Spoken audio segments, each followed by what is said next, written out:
better not have no plans tonight.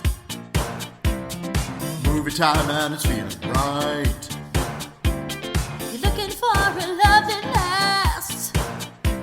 You'll find it at Romancing the Podcast. Ooh, ooh, baby, you had me at hello. Ooh, I love you. I know. Ooh, ooh, baby, you're the wind beneath my wings. Ooh, ah, I'll have what she's having.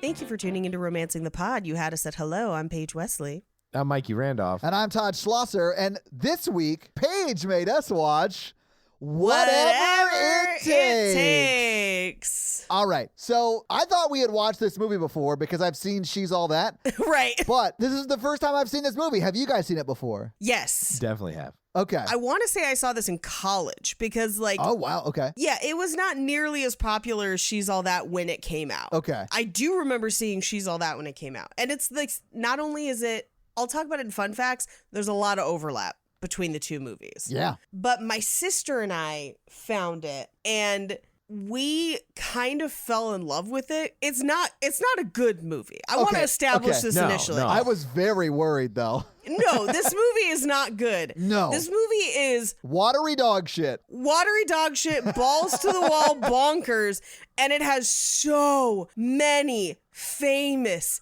people in it.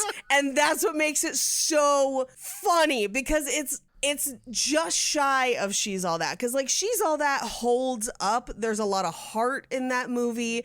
It's got a good script. It's a fun movie. Similarly, lots of famous people. Yeah. That movie was the beginning of a lot of careers, just like this movie was. Yeah, this movie comes out literally the next year. So, like, they scrambled and made this movie, and it shows, because it's almost like they hadn't quite figured out what made She's All That so successful yet, and they were already making this movie. Yeah, they were like, give me the hot girl from She's All That. It'll be a hit. It'll be a hit. Spoiler, it was not. It was not, because this movie has, like, a lot of the same pieces, where it's like, it's a story based on an old literary. Is it Shakespeare? It felt like Shakespeare. No, this is Cyrano de Bergerac. Okay. She's All That is Pygmalion. So, like, Yeah. you've got your old literary basis. You've got hot on the rise teens. Yes. Teens, quotation mark. You've got a lot of punch up and funny side characters. Although this movie really tries to sell that it is a comedy based on everyone in the background, which is so much happens in the background of this movie that the fact that they did none of it in the foreground is hysterical. I mean, Aaron Paul and Colin Hanks are working overtime in this movie to make it funny, and they aren't even the funniest person. To me, the guy who... The stoner. He is one of the funniest parts of this movie. And I know he does something horrible at the end of the movie, but, like, he is so funny anytime he's anywhere on the screen, not even like having speaking roles. There's a few scenes where he's just there and he's like giving it, and I'm here for it. It was amazing. When it comes to the scenery, he puts the eat in featured extra. And yes, in the credits, his name is just Stoner. I mean, that checks out. That's all you need. He was great. It's like that thing you do where the bass player doesn't have a name. Oh, God. I think I saw this in high school. I mean, that's probably when most people see this. Yeah. It was terrible. So I never watched it again until today. And I will say, this movie feels more like high school than like any movie we've done. Yeah, there are some things that I'm like watching it and I'm like, because everything is heightened. Yeah. So it's like, it starts with high school as a baseline and then is like, what is the craziest version of this? What is the most on the nose, no subtlety version of every high school trope, and then do it to death? Like, the character of Ashley's through line, like her story in this movie is so mind-bogglingly nuts. Yeah. That, like, every once in a while I will just call my sister and just say, Brian Ryan, take me to the prom, and then hang up because of this movie. This movie is so bonkers. My favorite part of this movie is it really tries to play Shane West and Marlo Sokoloff as ugly. I know, and they're both gorgeous people. From the second she is on, it's even worse than she's all that. Yeah, they don't even have to give her a makeover. No, I was just like, that girl is really hot. Yeah, Maggie, I think, is way hotter than Ashley. I mean, I'll just say it. Yeah. They're different people. They got different looks. First off, Maggie's the name of my favorite dog, and she's physically my type. So many teeth. Mikey, I just need you very badly to clarify that the thing you're saying is your type is not your dog, Maggie. No. You mean the actress who plays Maggie in this movie? Yes. But Yes. the same amount of teeth, though. Yes. The same amount of teeth. Yes. Big canines, big heart. You know what I'm saying? Just like my dog. Just like my dog, Maggie. My favorite is when Aaron Paul, which, by the way, Aaron Paul is in this movie and he has the entire B plot. Aaron Paul turns to Shane West and is like, "You're kind of like the Hunchback of Notre Dame." And I'm like, it's Shane West. Like, he and James Franco take their shirts off at one point and they both have six packs. And I'm like, what is this? You know, Paige, that's like high school. I had a six-pack in high school. yeah, Yeah, man, I had a six-pack. I was thinking about this today as we were, okay, so I watched the trailer and YouTube did that thing where it just like rolls into a second trailer. Yeah. And the one that came up next was Win a Date with Tad Hamilton. Oh, that's a good one. But I had this instant flashback to I was at church camp junior year of high school, and I went to a big church camp with a bunch of churches, and this church from Long Beach came, and there was a dude who, like, for lack of a better, like, he looked 5 to 6 years older than all of us and was in amazing shape, and we just called him Tad Hamilton all weekend. That's what it made me think of every time somebody in this movie removes a shirt and has a full six-pack. Yeah, but this is the first time I had seen this movie. I assume that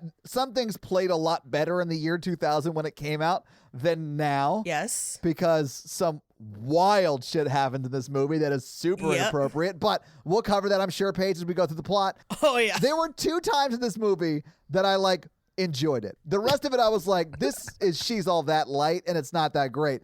But there were 2 lines of dialogue I rewound and had to watch again because they were so funny. My favorite one was, "Will one of you whores get me a tissue?" I lost my mind. And then for a hot second, as I was laughing about that, I tried to remember where Mean Girls fell timeline-wise to this movie. I think it was after this, right? Mean Girls is way after. Yeah. Mean Girls is, I think, 4 years after? I could check. Yeah, it was 2004. So Mean Girls is like 4 years after this, but it immediately had that flashback to like, boo, you whore. And I was like, man, we used to throw that word around a lot. Yeah. Yeah. Can one of you cunts get me a tissue? That's going to be our podcast about, like, tragic movies, like Schindler's List. Just all Nicholas Sparks all the time. Oh, can one of you P words give me a movie? I also really liked in the cake scene where he breaks up with Ashley and he goes, Yes. "Here's a 5 for the cake and 5 for you to buy a clue." I was like, that sounds like a not great writer writing like something that he was like, yes. Control P print. I'm going right to the bank with this quote. And I had to watch it again because it was so funny. I freaking love how, like, offensively terrible Ashley becomes very quickly. I love it. I love it so much. Here's what. This She's is the same so reason terrible. I She is love terrible. Just Friends. Because it's the Anna Faris Oh, effect yeah. of like being so inhumanely terrible. Yeah. like you're not even a normal human at this point. Yeah, like they're like a caricature of themselves being horrible. Yes. One last thing I want to say is that I was in high school. I know the dress code of the year 2000, and none of these outfits would have made Not it. a single one. Not one No. of them. So I sort of liked how in like it's really early on, in like the first 10 minutes of the film, both Ashley and Chris seem kind of fine, kind of nice. Like they're talking to people at school that aren't like Ashley the popular seems crew. nice until he gets to actually talk to her. Yes, and then he talks to her and she is insanely offensive. I love that, like, oh damn, this is not going to go the way he expected. No. Which I think when you idolize someone or put them on a pedestal, that's what happens. Yeah, and I think for someone who had like a big crush on one girl in high school and, that date, quote unquote date, didn't go well, I think it's good to realize that was not a date. Yeah. maybe you, maybe you realize that wasn't the right person for you and you look for other things. Here's what I will say. I think it's really fun to me. And I think it's one of the few things this movie does well where or at least Shane West's character, realizes how insanely terrible of a person both she and James Franco are, and doesn't try to keep winning her over. Does that make sense? Like, I feel like in most teen movies, it's like How to Lose a Guy in 10 Days. It's like bonkers things are happening and they're just like, but I still got to do it. She's still beautiful. And in this one, it's like the second he kind of gets a taste for it, he's like, oh no, please go away. Yeah. And that just makes her camp out on his lawn. Oh, man. The whole playing around with, like, she's actually so insecure. Yeah. She'll, like, do all these, like, things that are, like, pretty degrading. Like, they really treat Ashley and pretty much every other girl in this movie except for Maggie terribly. And by they, I mean, like, the filmmakers and the writer of the movie. Here's the crazy thing. It seems that way because I know you're probably thinking about Yearbook Girl. Yes. We'll get to Yearbook Girl at the end, but she gets to push Ashley into the pool in the prom. I saw that. And you're right. I was like, yeah, Yearbook Girl. That's the It's a Wonderful Life moment that they telegraph like halfway through the movie and I was here for. It's the same pool. What? Is it really the same pool as It's a Wonderful Life? You've unlocked a fun fact. I'll talk about it more in fun facts. It's the same pool, yeah. That's awesome. Sorry, I love that movie. Natalie and I have Mikey, it's a tradition. Oh, God. Where every Christmas Eve we go to the Franklin Theater and watch It's a Wonderful Life. I love It's a Wonderful Life. You It's should one of come my with us, favorite Mikey. Christmas movies. I really dislike it as a Christmas movie. It bums me out. That's fair. It is pretty bad. Pretty downer. It's a stone cold bummer. So maybe we should just get in the movie, though, and talk about this because we've got some problematic stuff to shovel through. The 90s, 2000 was problematic. Yeah. I mean, it's 16 Candles level of problematic at points in this movie. Yeah. Did this movie cause 9/11? Who knows? I'm going to say no. I'm going to guess no. I'm going to guess that Ashley, rebuffed by Shane West's character, follows him to the towers, and Maggie can only watch from her balcony. I was going to go with Osama bin Laden watched this movie and hated it. It was like death to America. all this you can cut out. I honestly, Mikey, I don't have time. I'm so sorry. So, like, no cuts. I would love to be able to, but I just can't. Anyway, okay. We got to get into this movie. Also, okay, wait. One more thing I need to say about this movie before we start. Because you're about to get into this. There's no way if you are 16, 17, and your window faces an obscenely hot girl's window and you're talking over and over again, that something doesn't happen. I'm just going to throw it out there. Yeah, there's They've no also way. been neighbors for life, so they've known each other since childhood. That does not change anything for me on this. He can No, jump. I think it's more likely. Yeah, they're both stone cold gorgeous. There's Excuse you, he is a hunchback. According to this film. According to Colin Hanks / Cosmo. And they don't close the blinds ever. Would Ever. you, Mikey? No. The only time she won't let him watch her change is when she is very mad at him and puts up a blanket. Yeah, I noticed. I think they have some sort of like treaty between windows where they're like, hey, look, Yes. I'm super hot. You're super hot. Let's just enjoy the view, if you know what I'm Right? saying. Yeah. There was no cable internet. That's true. They even have a joke about that in this movie because Yes. They start, do have a joke they try about to it in this download movie. porn over dial-up. Oh, those days were some bleak, Takes me back, bleak yeah. days. Yeah. Anyway, can we get into this movie now? Yeah, sorry. Teenage Mikey would be jumping across that balcony every 20 minutes. Teenage Mike is going to break a rib. Yeah, worth it. He's going to get that broken rib pity sex paid. I'm pretty sure that's what happens to Shane West at the end of this movie. Yeah, good for him. Yeah, And honestly, good for her. He's a Stone Cold Fox, too. I've heard he's short. Ain't nothing wrong with that, right, Todd? Oh. Mikey, you're not much taller than me, you jerk. You know what every woman tells me? That 4 inches makes quite a difference. I'm an asshole because apparently he is 6 feet tall. Yeah, of course he is. Yeah, and I'm 5'10". I actually discovered why I thought I was 5'10" for a long time, and that's because I was as tall as my dad, and my dad always told us he was 5'10".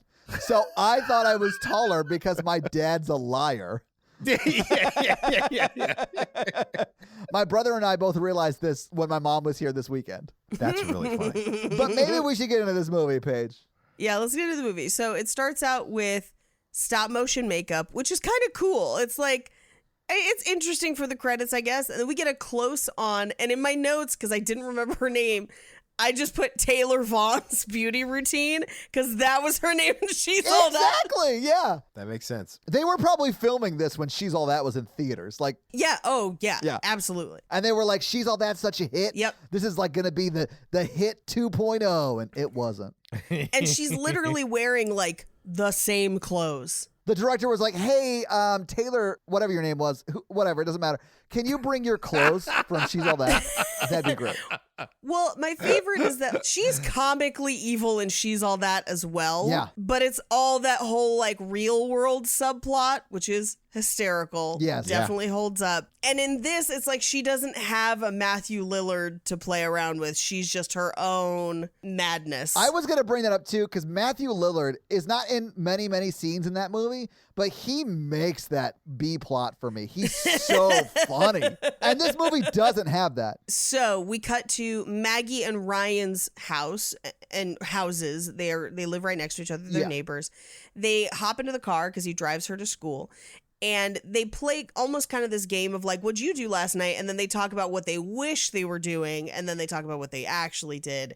And this is the first place we hear him talk about Ashley Grant, that he picked up Ashley Grant in the Ferrari. Yeah, and they went to like some after party they had to make their appearance at or whatever. And then she says that she made a mixtape and something that also sounded very 90s. And he's like, I just played accordion. I just play the accordion. We then cut to school where a garbage truck pulls up and drops off Floyd, who just says, thanks, Dad, which is Aaron Paul's character. Yes. But that garbage truck will drop them off 3 or 4 different times in the movie. And it's always just passing by. Like they had to jump off of it while it was still so moving. great. It never once stops. It's like they had to never pay for once that stops. garbage truck by the number of stops it made. Oh, I love Aaron Paul's hair, though. Me too. It's Oh, so the spiked man. frosted Yeah. tips and stuff. Yes. I also love that Aaron Paul is not like embarrassed by getting dropped off in a garbage truck, because every time he gets dropped off, he's always like, thanks, Dad! Everyone was great! It's so funny. I'm like, you know what? Own it. That's great. It's wild. My favorite thing about Aaron Paul in this movie, because this is his first film, like his actual and this is, I'm burning through fun facts because there are not many fun facts. Sure. This is his first film. And up till then, he had been in like ass loads of commercials. Like, I don't know if you guys remember, but he was in like every commercial in the 90s for a while. And that's what he'd been doing up to this movie. And in all those commercials, he always played like the kind of like crazy nerdy guy. And so they clearly like cast him as that in this movie. And so it's almost just like, what if a character from a commercial had an hour and a half to fill? What would happen? This movie. And honestly, he's one of my favorite characters in this movie. He's so fucking funny in this. I love his subplot. It's one of my favorite Me parts of the too. movie. But after what he does, I sort of understand why he turns to a life of crime and selling meth with his chemistry teacher. Like, if you view it as the same character, that this is Jesse Pinkman, and when he gets out of prison for his crimes, then For he quote turns unquote mayhem. then he becomes the Pinkman we know and love. Or I would also love to see him redo this movie as Pinkman. So he's just like, I'm going to steal the neck of the statue, bitch. And you're just like, yes. He's just driving off crying. Yeah. Oh. So they're walking across campus, and Maggie is like, you need to get over your crush on Ashley Grant. Every guy in school likes her. You're never going to stand out, and you're never going to get a chance to get to know her, which I think for me was the first indication that she has a crush on him. Yeah. The movie is showing its hand early. Yes. But also, as I was watching this, I wanted to know, who was this girl at your school? Who is this girl at my school? You mean the girl who had a crush on me and I didn't know it? No. Because that girl doesn't exist.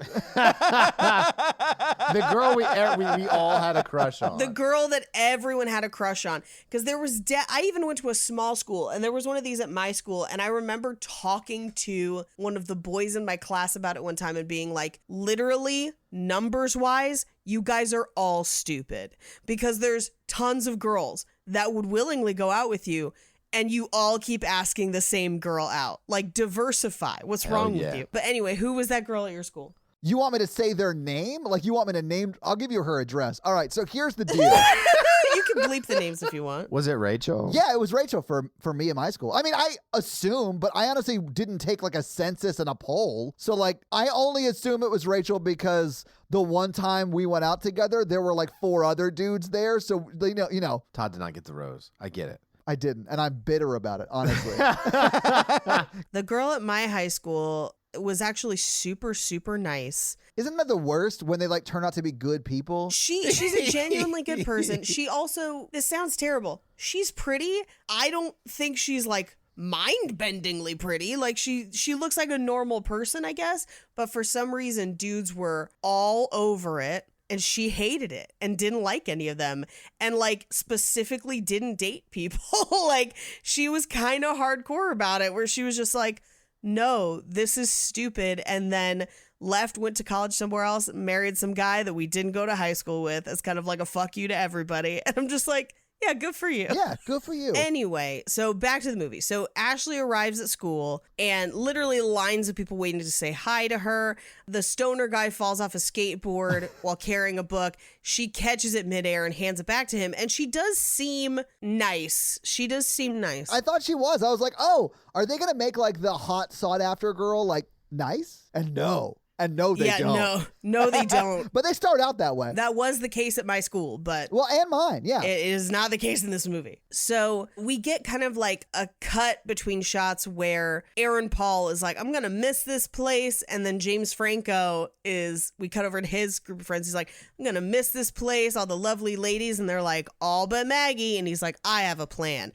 Which the movie never really establishes why he wants to have sex with Maggie so bad, other than that she's beautiful. But like, there are plenty of beautiful girls. Yeah, I don't even think that was what the movie was saying was the reason. I think it was because she has always said no. I think that's what it is. And he just wants to hit it and quit it, or whatever they say in this movie, the bang and bounce or whatever. I have it in my notes later. Yeah, it doesn't come up till later. But yeah, like that whole pulling a Mikey, right? Yeah. Whoa. Yeah. I have grown and changed. Yeah, you have. And honestly, we're real proud of you, Mikey. Yeah. I haven't ghosted anybody in a long time. Pretty sure. Check the Ouija board. If you have been ghosted by Mikey, I'd say the past 7 months, reach out to the podcast and we will interview you like he interviewed Rachel for our Blair Witch Project episode on the Horror Virgin. What up, nurse? That was much longer ago. That was like early. That was before pandemic. I definitely haven't ghosted someone I slept with in many, many years. You think? I'm pretty sure. But like, who's to know for sure? So if you're listening to this and Mikey has ghosted you, please reach out. I want to talk to you. Anyway, so as they're walking into school, Shane West accidentally bumps into Taylor Vaughn. She smears her lipstick. She turns around and he just says, I'm sorry about your mouth. And then she says, that's the first complaint I've ever had about it. Yeah. Which is a pretty great comeback. Yeah. I thought it was great. And she takes it well. Like, she plays it off like it's not a big deal. Don't worry about it. Like, she makes a joke to diffuse the situation. And I was like, oh, she's actually kind of cool. I get it. Yeah. So they walk into the assembly hall because it's a school assembly. Yeah. And Shane West, Ryan, his mom is on stage because she's the school nurse. She has everyone take their seats. And as they're trying to get to their seats, James Franco is like blocking the way. And Maggie is like, can I get to that seat? And he says, You gotta pay the troll toll to get in. And he points to his cheek as if she's supposed to kiss him. And she's like, you want me to kick you in the face? And he's like, would you be naked? Which is so dumb. So dumb. But I mean, he is really dumb in this movie. Like, really dumb. Like, to the point where he creates a list about why he needs to kick Shane West's character's ass. And the handwriting is so crazy. It's amazing. Every time I paused that when I was watching it today to just laugh at it. Did you write down what it was? I do. I have it completely, yes. I can't wait. Anyway, we'll cover that when we get to that scene. But I love that cutaway. So good. It's so funny. So he climbs out of the way. They all sit down. The school nurse gives them a lecture about safe sex, and she takes out a giant penis. Oh, the best joke was Aaron Paul being like, is that from your mom's personal collection? Well, that's his mom on stage. That's why it's so funny. I was like, oh my God, that would be mortifying if that was my mom Mortifying. on stage. And then she brings out a giant, like a condom, like the size of a hula hoop, which I think is extremely funny. Oh, you mean from my bedroom? Yeah, that's from Mikey's personal collection page. He likes to have oversized novelty items around the house. Yeah, they're hilarious. Just when a girl shows up, just like, I wear magnums. I want my house to feel like level 6 of Super Mario Brothers 3, World 6, the giant world. Wow, that is a very specific and 20-year-old reference. The coins are giant and the pipes are giant. You know what I'm talking about? Yeah, Mikey, we all get it. Yeah, except that I don't think your pipes are giant. If they were, you'd fart more. Wrong show. Yeah, that was Blair Witch Project episode. I'm going to try one right now. He's going to shit his pants. He's trying so hard. Even if he like all had a close call, I would have laughed till I peed. Like, I would have been shitting my pants, and then Todd's gonna shit his pants. Oh, anyway, as they're leaving the assembly, Aaron Paul talks about how he idolizes a former prankster from the school, a guy named Virgil Doolittle, who stole the neck of the school statue, which is a hilarious crime. And they cut to that statue a couple times, and it's just like, it has no neck. Yeah. It's like Mikey. It is like Mikey. I mean, it's a good-looking statue. And you should see the condoms it has to wear. I don't wear any because I want a baby. I could just picture someone being like, I'm super into safe sex and using that giant condom almost like a sleeping bag. Like, here, get in this condom with me. So you can be safe. I don't think we're doing this right. I think we're doing it all right. We're gross. Well, this is also the scene where Aaron Paul talks about how Virgil Doolittle was charged with mayhem. Yes. And allegedly went to prison. And Colin Hanks is like, most women do prefer a man of danger. And his facts about what women prefer throughout the movie, hysterical. I assumed they were well researched and accurate. Yeah, but that's the problem, is that he's like, I have researched women and come to this conclusion. He and Cosmo and Stu are the two nerdy guys. They remind me so much of the guys from 16 Candles. Yes. The one that have the ones that have the photography equipment. Yeah. John Cusack and that other guy. The other one, yeah. So we cut to, he's at home later that night and he's playing the accordion on his balcony. And Maggie comes out to watch and asks him to prom. And at this point in the movie, I'm like, she clearly likes him. She shot her shot. And he's oblivious to it. But if nothing else in this movie had happened, they had just gone to prom together, I think maybe they would have just ended up together anyway. Same. Yeah. I do think the one thing that needed to happen was a honest conversation about, hey, I actually have feelings for you. I'd like for this to be like a real date to prom. Right. Totally. High schoolers are really known for their emotional vulnerability and honesty. Well, as someone who for, I don't know, more than one decade has thought that he went on a date with someone who he clearly did not in high school. Yeah, I understand that, high school Todd was real dumb where this was concerned. Wait, who are you talking about? I feel like you guys know. Is this when you started wearing layers? No. To shield your heart from the heartbreak. I only wear layers when it's cold outside. It sounded like a cold night that night. It actually was a cold night. Nature was very nice. And also oblivious to the fact that I was thinking it was a date, apparently, Mikey. Don't be mad that I looked up a random girl you went on a quote-unquote date with in high school and interviewed her for a podcast. Yeah, well, don't get mad when I reach out to the nurse and interview her for the podcast. I have never been happier that neither of you know or can contact any of my exes. Anyway. So she asks him to prom. He says yes. They're going to go to prom together. We cut to the next day at PE. And this is probably one of my favorite running gags of the movie is the PE teacher constantly just nailing people with balls. Yeah, Toby Ziegler's the director of communications of the White House. He does not know how to throw a curveball. I almost said a speedball because I don't know baseball. I apologize. It's a fastball. Fastball. A speedball, That's I the believe, one. is heroin and cocaine mixed together. That is what that is. So I've heard. Sure.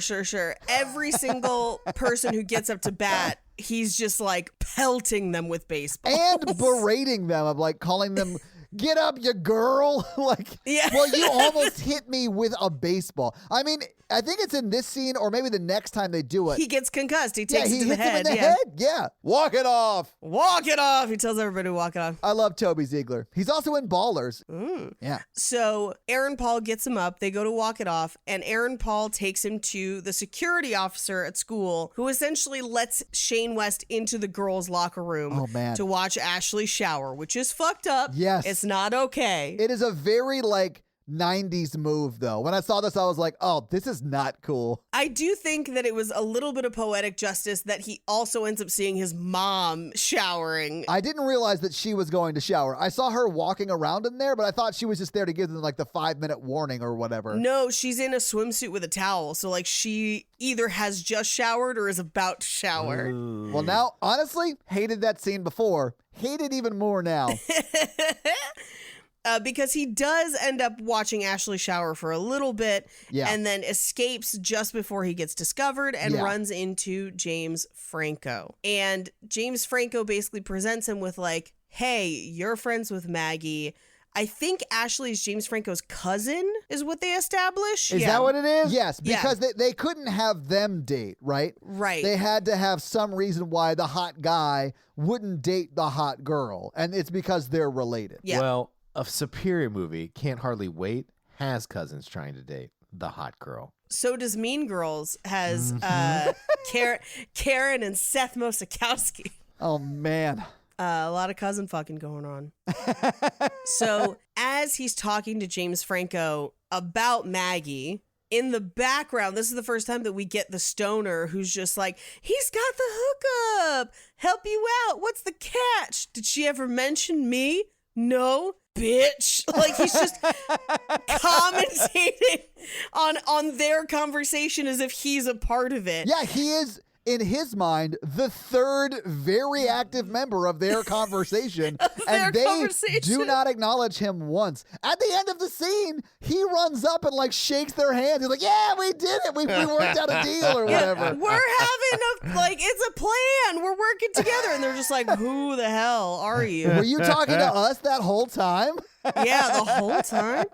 But essentially what they agree to do is that Shane West's character will help James Franco get Maggie. Yeah. And James Franco will help Shane West get Ashley. Yep. So we cut to Shane West is talking to Aaron Paul and Colin Hanks. And this is where they're like, you're validating our entire species because it's like the Hunchback of Notre Dame getting the girl. It's like Tommy Lee getting anybody.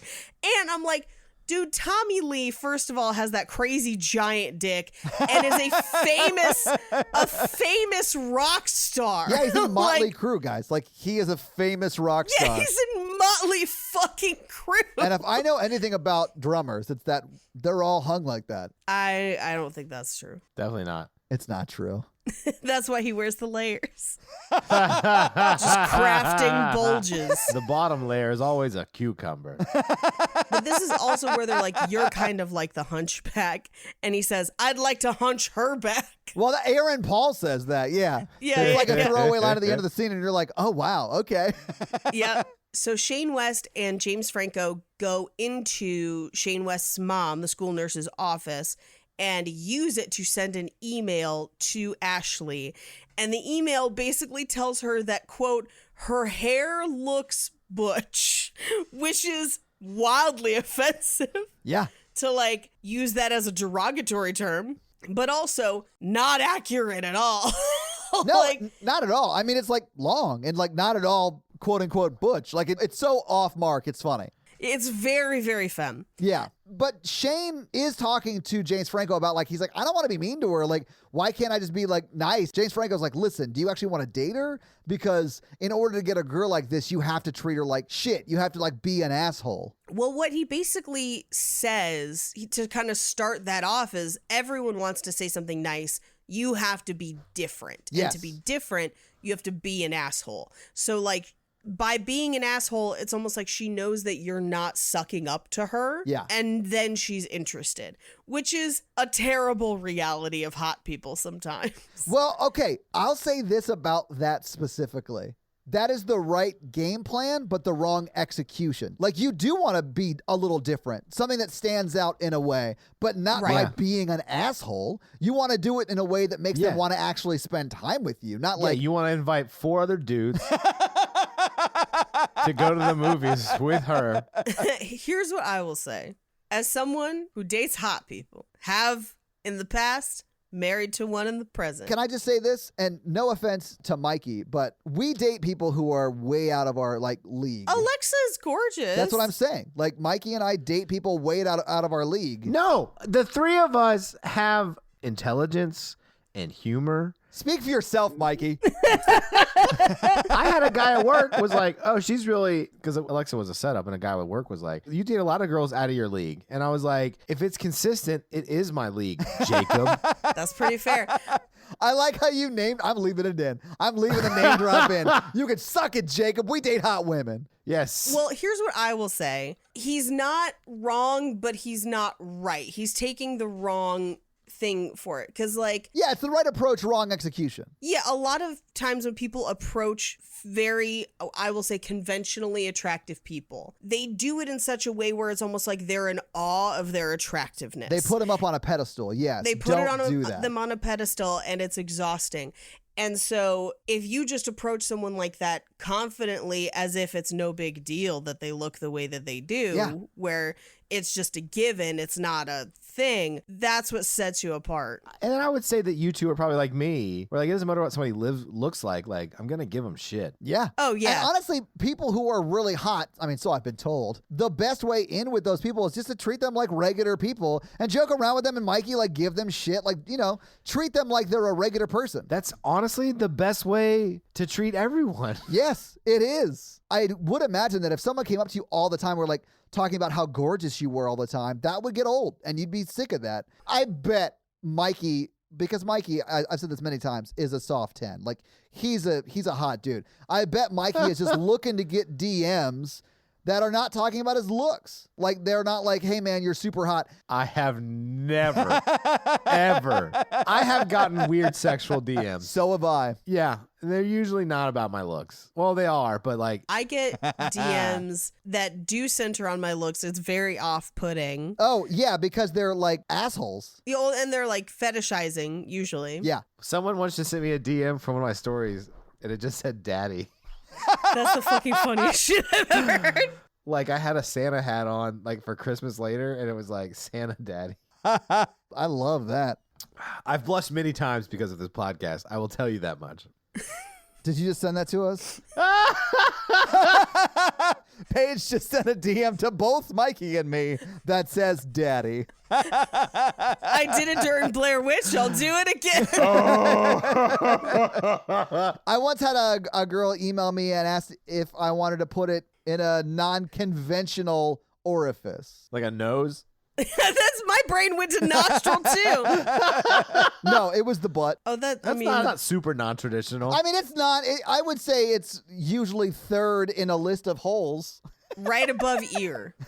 Yeah. No, I just thought that was weird. I was with Natalie at the time, and I was talking about Natalie on the podcast, and I got that. Weird. I literally showed Natalie immediately. I was like, this is some wild shit. And then, of course, because she has 100,000 followers on Instagram, she brought up hers and had like a few from that day.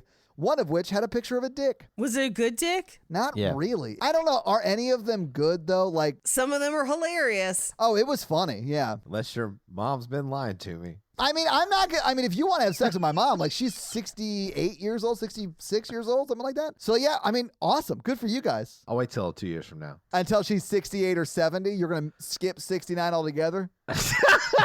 You know how I know Mikey failed math? I'm going to give her that AARP.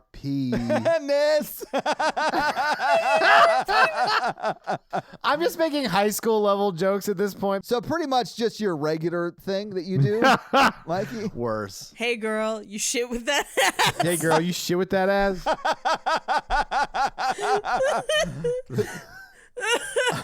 so stupid. Wow. Mikey's best pickup line right there.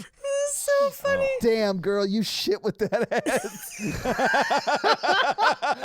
It's so dumb, Mikey. I love it. I told Jake the other day, and then he was like, "That's so stupid." And then later that night, he had gotten out of the shower, and I was like, "Hey, you shit with that ass?" And then we had a good long laugh about it.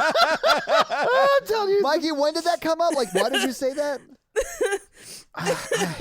It was something in Blair Witch Project. I don't remember why. It was the whole episode. Every time I go to Alexa's house to pick her up or something, I ring the Ring doorbell and leave a pickup line voicemail for her roommate. Yeah.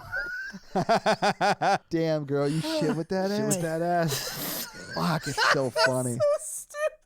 Oh, I love it so much. Anyway, we cut to the hallway where they run into Ashley and Ashley's friends. Ashley's not with them. And this is where Ryan finds out about the party, but they introduce him as Brian. And for the rest of the movie, no one accepts that his name is Ryan. He is just Brian from then on. It's terrible. Yep. It's a good running joke. It's a great running joke. Yeah, no, he ends it up is. bringing Maggie, obviously. And then as he and Maggie arrive at the party, the garbage truck drops off Floyd, Cosmo, and Stu. Just as Maggie's saying, "We'll be the biggest idiots here." And then they're like, "Nope, garbage truck." As they climb out of the garbage truck, Floyd, who's Aaron Paul's character, just shouts, "Uncle Floyd is in the house tonight!" They go inside the party. Which is like a college frat level party. Like, there has never been a high school party like this party. I don't know. I've heard that John Mulaney bit. Scatter! I serve my nickel, you come and take me. Yeah. So they look across the party, and making her way through the crowd is Ashley in a dress that is literally see-through. Yes. Which is so bonkers. I texted Paige because I was like, why is she wearing a see-through dress in the first 10 minutes of the movie? First off, Mikey, rude. You text both of us. How dare you cut me out of it? Secondly, it was bonkers, and I was saving it for the podcast. I didn't want to blow my... I didn't want to talk about it prematurely. Sorry, I realized that phrasing was not great for a high school party. You jizz with that dick? Oh, my God. That's a good one. That's what you need to say next time Jake gets out of the shower. Damn, boy, you jizz with that dick. Damn, you jizz with that dick? You shit with that ass? Damn, Todd, you eat with that mouth? That needs to be like our thing. Like, damn, man, you see with those eyes? None of them. For some reason, none of them are as funny as you shit with that ass. No, you shit with that ass is the best. Oh, I don't even know where I heard that. I don't know, but I want to thank them. So anyway, she makes her way upstairs. He follows her. And Maggie kind of makes her way through the party and sits on one of the couches next to a guy who is completely duct taped. And she just says, "Care to dance?" It's amazing. So he finds Ashley in the bathroom and she's doing her makeup and she just says, "Go ahead," implying like, just go pee while I'm in here. Yes, which don't do that. No. And Floyd, Cosmo, and Stu show up and they're like, "No, he's got to take a shit." So she shuts the door. Oh, man, they are the worst. They are the worst. That's such a guy friend thing to do. I would say that. I know you would, Mikey. Like, that is something that you would absolutely do. Or honestly, I would do that to you. Especially in high school. Oh, well, that's what I mean. I probably wouldn't do it now. So we cut to the nerdy group of guys is sitting on couches across from a group of girls, and Colin Hanks is in a suit. So they're asking Colin why he's so dressed up. And Aaron Paul is like, oh, his mom died earlier today. Today, yeah. And then he just says, ladies, sit tight. Woo! And then he just goes for the dance floor. Yeah, he gets up and like dances out of that scene. Yeah, it's amazing. So we cut over to the drink table where Ashley is talking to her friends, and their conversation is nuts. It's just, It's a circular conversation about nothing. It's just like, and then she said, and I was like, Marnie, okay, whatever, Marnie. And you're just like, and so Shane West walks up and is like, hey, did you get my email? And she's like, oh, that was you? And so she dumps a drink on him. Right in his face, and then like bonks his head with the cup, like it bounces off of his dome. I laughed at that part too. Meanwhile, James Franco sits down with Maggie and he's like, did you get my words? And she's like, poetry. I'm sorry. That was you. Did you get my words? I just laughed. It was so funny. He's so terrible. He's such a douche. There's a scene later where he's like, tell her she looks nice. And he just says, I like your clothes.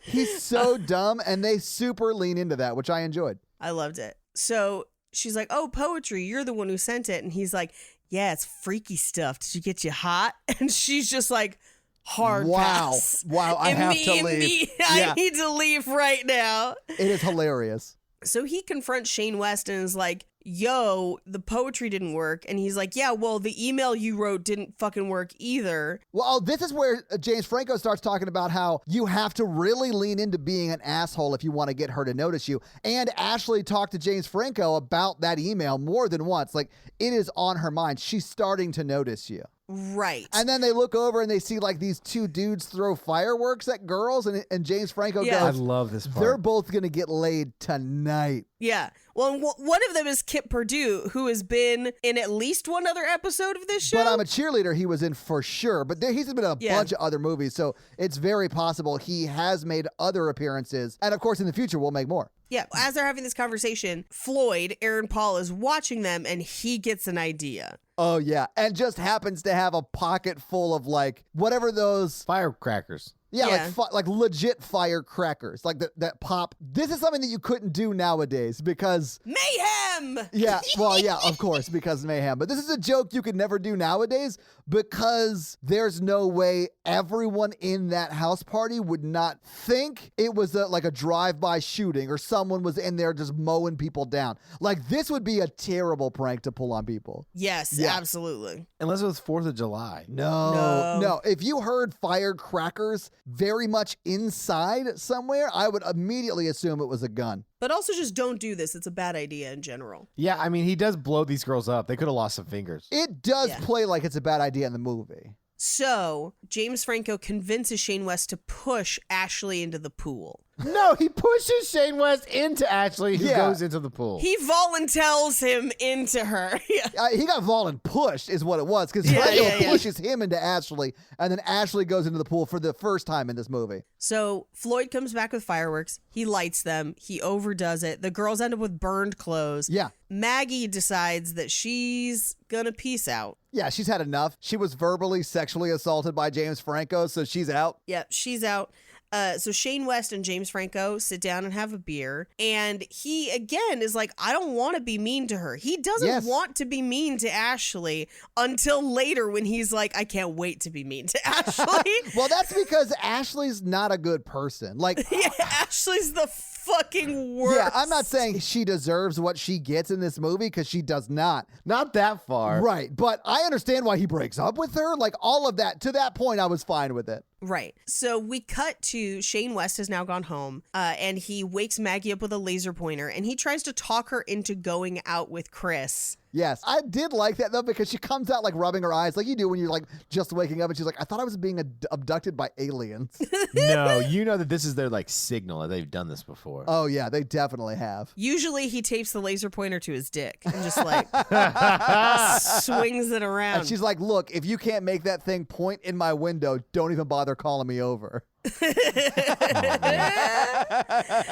He convinces her to send James Franco her soul quiz. Yes. Okay, I have a few questions about the soul quiz. Not about it so much, but Mikey, if a girl who you had expressed a little bit of interest in sent you this, what would your response to it be? Oh, I'd be all in. Oh, really? Yeah, yeah. I would be like typing out my answers and be like, what do you think about this? Like, what is your answers? Blah, yeah, blah, blah. I would. Okay. Yeah, I'd want their answers back too. Yeah. Yeah. Play the question game. Yeah, everybody's played the question game. I mean, I would probably respond to it as well, but if I was James Franco, like, there's no way I would respond to it. If, like, you were looking for just, like, a one-night hookup thing, I'd be like, oh, this is too much effort. I'm moving on. Oh, no. But you know me. I'm like, hopeless romantic that just ends up hooking up. Yeah, It's same. weird. I mean, yeah. Although, do you find that being a hopeless romantic gets you in trouble? Like, you, like, try and make things work way longer than you should, and, like, Not right now, but in my past, I have. eventually, like, you move to San Diego because you're like, she's the one, and then, like, a few years after that, she cheats on you, and you're like, oh, I was down to do all of this. Maybe only dating people with a certain hair color, not the best decision. I don't know. It's worked out pretty well for. Oh wait, it hasn't worked out pretty well for me in the past. I mean, I can't throw stones as someone who has like a requisite shoulder requirement.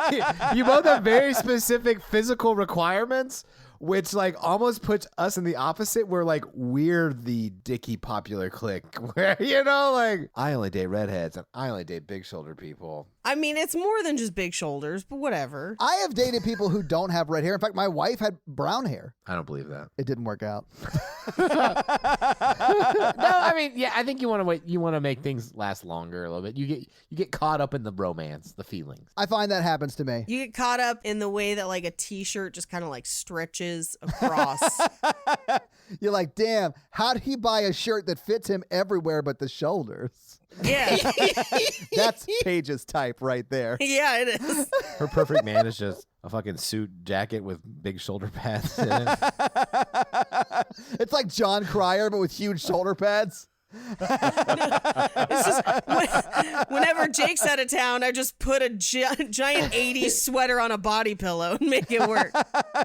Oh my God. But just like you would assume someone like James Franco, he makes Shane West's character fill out the form for him. Yeah. Paige's perfect man is like Lord Humongous from Mad Max 2. He's got real good shoulders. I love these hyper topical references.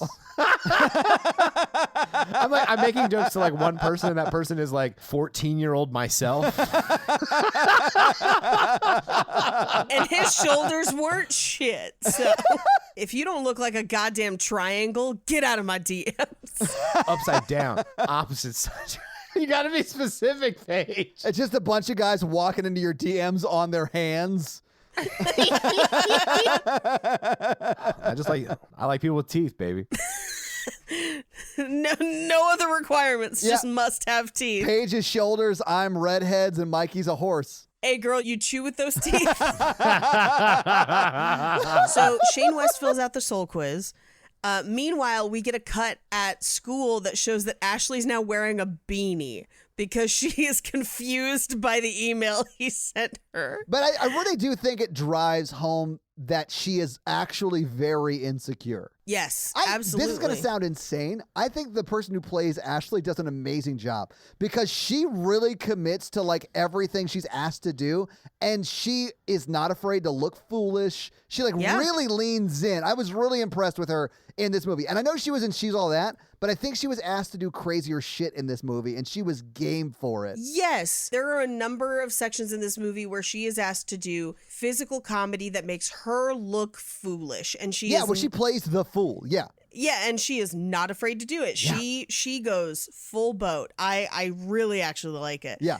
We cut to Shane West and Maggie are hanging out, and he is basically questioning her about Chris, and finds out that Chris aced the soul quiz.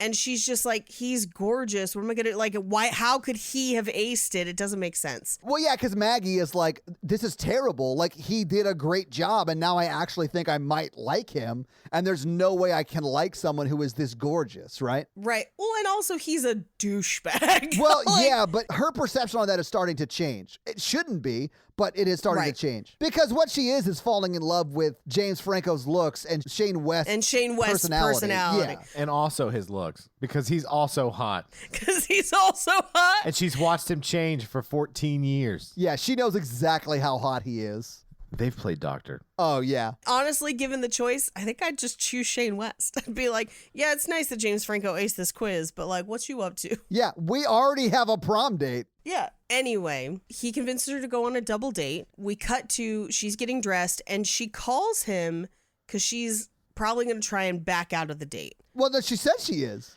Yeah. Well, not yet. She hasn't said it yet. Oh, okay. Because first, Floyd calls, and we get a very troubling transphobic scene that I did not remember being in this movie at all, and I felt terrible about. But it's about people going on, is it Maury? It's Maury, right? It's Maury. Yeah.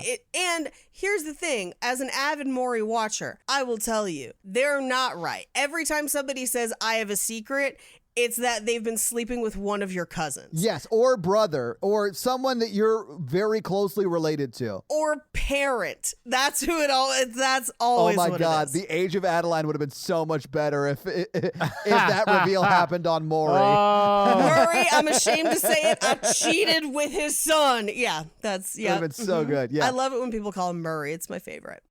Anyway, so then she calls and is like, I can't go on this date. I don't like it. So she's going to call James Franco to cancel. So Shane West is like, I need them both to be there so I can go out with Ashley. So he calls James Franco, and they end up in essentially a three-way call where Shane West is pretending to be James Franco. Yes. Well, and the way that happens is bonkers because James Franco is so dumb that he can't like put people on hold and go back to the other line that the other person is on. Right. So he hits like conference and pushes them all together. And then Shane West and Franco say, I'm sorry at the same time. And then Franco lets Shane West like continue talking to Maggie. And then Maggie's like, well, you sound different. And he's like, well, wait a second. I got to put you on speakerphone because his wireless is dying. These are very 90s conversations. Very 90s problems. But like he goes over to like his mixer and keyboard and like changes the pitch of his voice down a little bit so it sounds more like James Franco. Yes, who he and James Franco prior to this have kind of been trying to plot, and he's like, well, tell her that you're depressed and you really need her to cheer you up. And he's like, because your grades suck, your father's on crack. And he's like, hey, my dad played pro football. You're getting your ass kicked for this. Yeah. That's perfect. Because when he's talking, it does cut to James Franco writing down these things about why he needs to kick Shane West's ass. Once they get to the three-way call and Shane West is pretending to be James Franco, he, at a certain point, is trying to like win Maggie over. And so he's like, hey, I know that you're not expecting this to come from me. I know I'm a jock and I'm brainless and conceited.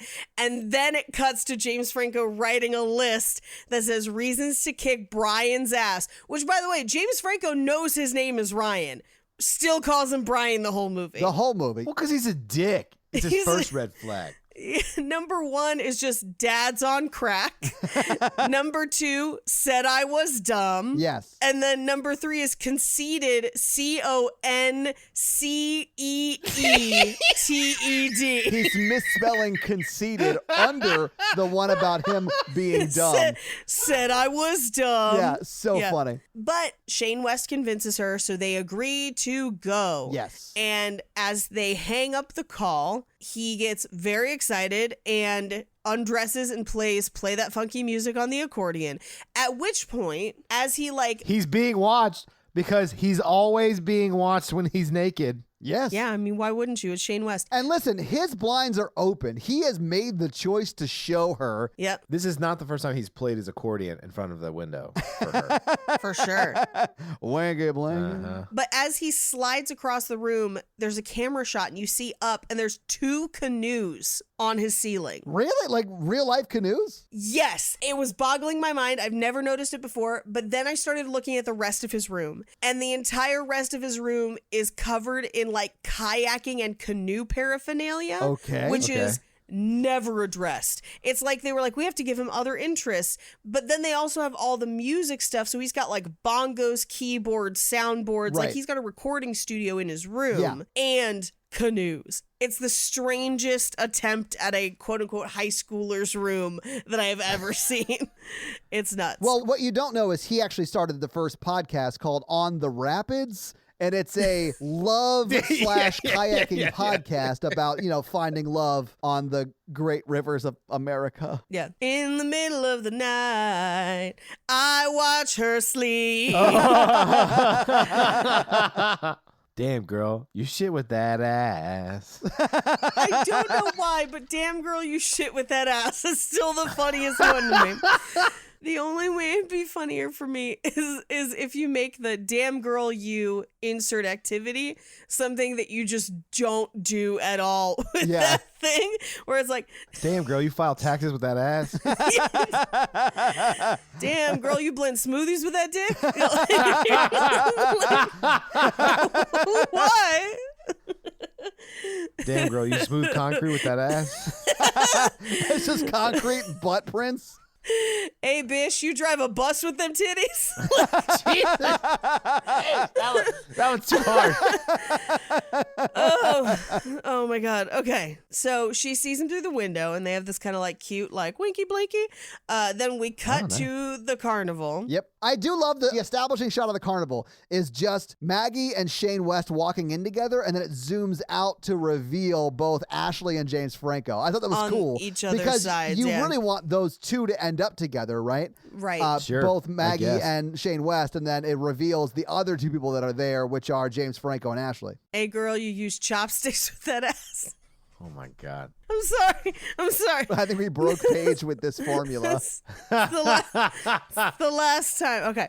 So they go into the carnival and Ashley's thirsty, so they all go get frozen lemonades. But as soon as they get back with them, they want to basically run and get on a ride. Can I just say this really quick, Paige? I'm sorry to stop your flow, but James Franco, when he was like, hey, Maggie, are you thirsty? Like, it seems like he's going to like go get her a drink. She's like, yeah, that'd be great. And he goes, all right, cool. Get me one. I was like, God damn, this guy is terrible. He also, as they're picking up lemonade, he's like, I'm going to tell her she needs a tit job. And he's like, I'm kidding. God, I forgot about that. Yeah. But also, she does not. She is very voluptuous. Yeah. So he tells Shane West to tell Ashley that her ass looks big in those jeans. Yes. Which in the 2000s was an insult. But Right. in the 2020s is a compliment. It is. It is a compliment. Damn, girl, you fill that aass with that jeans? Wait, what? Yeah. Yeah. Damn, girl. You shit your pants with those jeans? Yeah. So confusing. And then he basically says in return, like, you should tell Maggie that she looks nice. And this is where James Franco comes back and is like, how's it going? I like your clothes. And she's like, thanks. Thank you. So they go on this like octopus ride that was definitely assembled by somebody with a meth addiction in it like a day. You said they were at a carnival, Paige. We know. First off, I hate carnival rides because they all Same. go in circles and I get sick. Yeah, same. I don't like them either. Yep. Which is exactly what's about to happen because they buckle them in and the ride is run by a little person. Oh, and Paige. Ashley screams horrible things at this little person before the ride starts. She says, and I quote, these are her words, not mine. Hey, midget man. Hey, munchkin guy. Make it go fast, all right? Which is bonkers offensive. Even at the time, that was offensive. Well, and it was, and the movie knows that. Damn, girl, do you discriminate with that mouth? And it was, Paige, and like the movie knows it was because Yes. it like plays that like she's getting punished for like saying that, right? Right. Although ultimately it's really Shane West that gets punished, but Well, and the movie does kind of cut over as she's saying it to Shane West's reaction to it happening. Yeah. Because this is like slowly building that she's a terrible person. Oh, I have a dating story about this. About Okay. someone belittling someone of small stature. Oh, worse. Oh, Mikey. dating in the South, bro. Yeah. I was dating a girl, and she sent me an extremely racist meme. Oh, you told me about this. I remember this happening. And it was so offensive. And I was like, that's not funny. That's super offensive. And that started a fight. And then we blocked each other on social media that day. Because I was like, it used the N-word, first off. Wow. I didn't know it was that It was bad. not like, oh, this is a little racist of a meme. I was like, oh, girl, you're like super racist. Like, this is not okay. It's not like, hey, you may have misunderstood what this meme is saying and it's actually more offensive than you imagine. Right. No, it's like, this is exactly as offensive as you imagine it. Yeah, I was like, what? Like, I mean, honestly, it's good that you found out early on that she's a terrible person and you don't want to spend any time with her. yeah. If I remember correctly, it was something you met on like Tinder, right? And you guys had been out once, but not many times, something like that. Like you, It was like once or twice. yeah. Like you would definitely fucked, right? But like, I'm not saying your dick made her racist, but like, I never had sex with her, no. right. I mean, that's what I would say at this point too. I mean, But we were like headed that way. It was like we were having like good chemistry, and like I never got a read on it. And then she like sent me that, and I was like, whoa, hold on. Like, Mikey, how does it feel to have good chemistry with a super racist person? Was that a wake up call? I mean, yeah. No, I mean, like, we like went on a date and it was like fun. And then like, it was one of those where we didn't like talk. I mean, like, I don't know. You're still in the get to know you phase. And like, Apparently. I was just blown away. I was literally so blown away. I ended things to me. I was just like, that's incredibly racist. I That's was just the like, right that's call. so racist.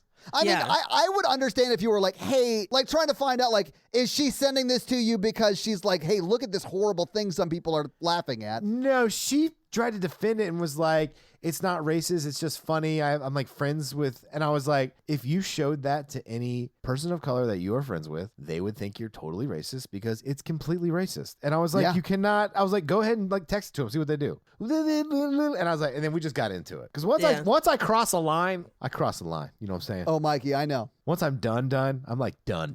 You cross a line with that dick? Dun dun. No. So they get on the ride. The little person manning the ride operator, turns it to 11. Yeah. And everyone's having fun till they're not. And she barfs that frozen lemonade all over Shane West.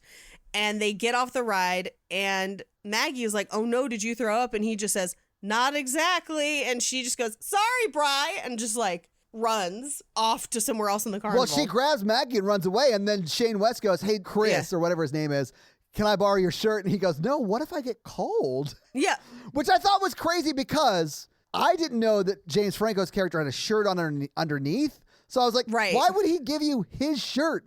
Then he would be as naked as you're about to be. And then I realized later what happens. Right. So Shane West goes to one of the carnival games to try and win a Furby shirt. Yes. Or just any shirt. Right. But he ends up with like a Furby crop top. And he's talking to the guy operating the game. And he's like, hey, dude, how much to win a shirt? Can you help me out? And he's like, I've got puke all over my shirt.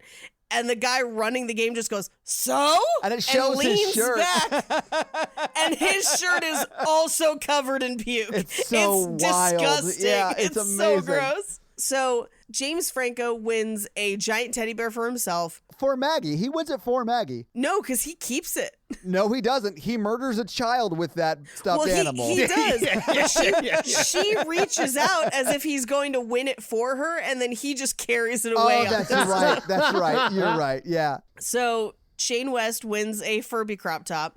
And when he returns to the group, Maggie is wearing Chris's shirt because she got cold. Yeah. And Chris is in his tank top or whatever. So we cut to, they go on the Ferris wheel. Oh, no, I'm sorry. Right before that, we get that cut at Floyd's house where they're doing dial-up porn. Yes. Oh, yeah. Yeah. I've been And there, it's man. just like downloading line by line. Yo, you kids today don't know how good you have it. Oh, you got it so good. We cut to the Ferris wheel where he's trying to be nice to Ashley and she is just immediately lost interest. Yeah. And so he insults her jeans and suddenly she's like, oh, what about my jeans? They were very expensive.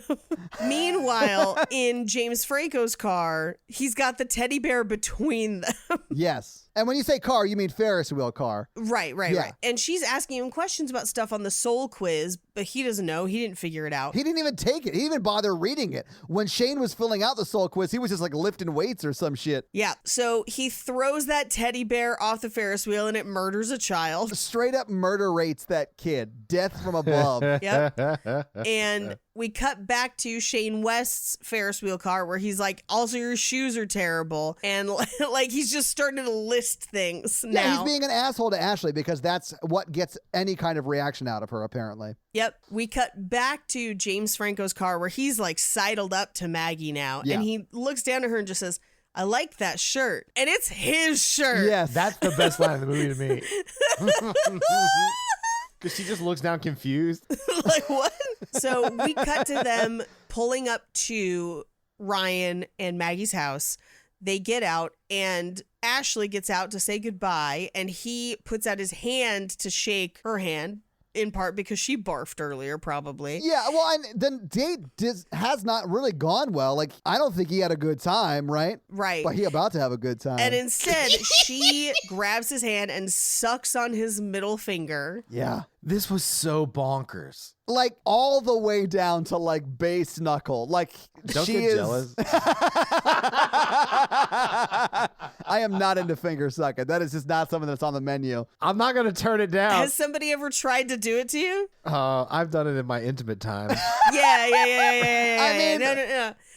Not just like walking around, but Yeah, like, not like a first kiss. Let me stick my finger down your throat. I will say, I have never deep-throated a girl's finger on her front doorstep after a first date. That would be a new experience for me. Oh, well, you have not lived.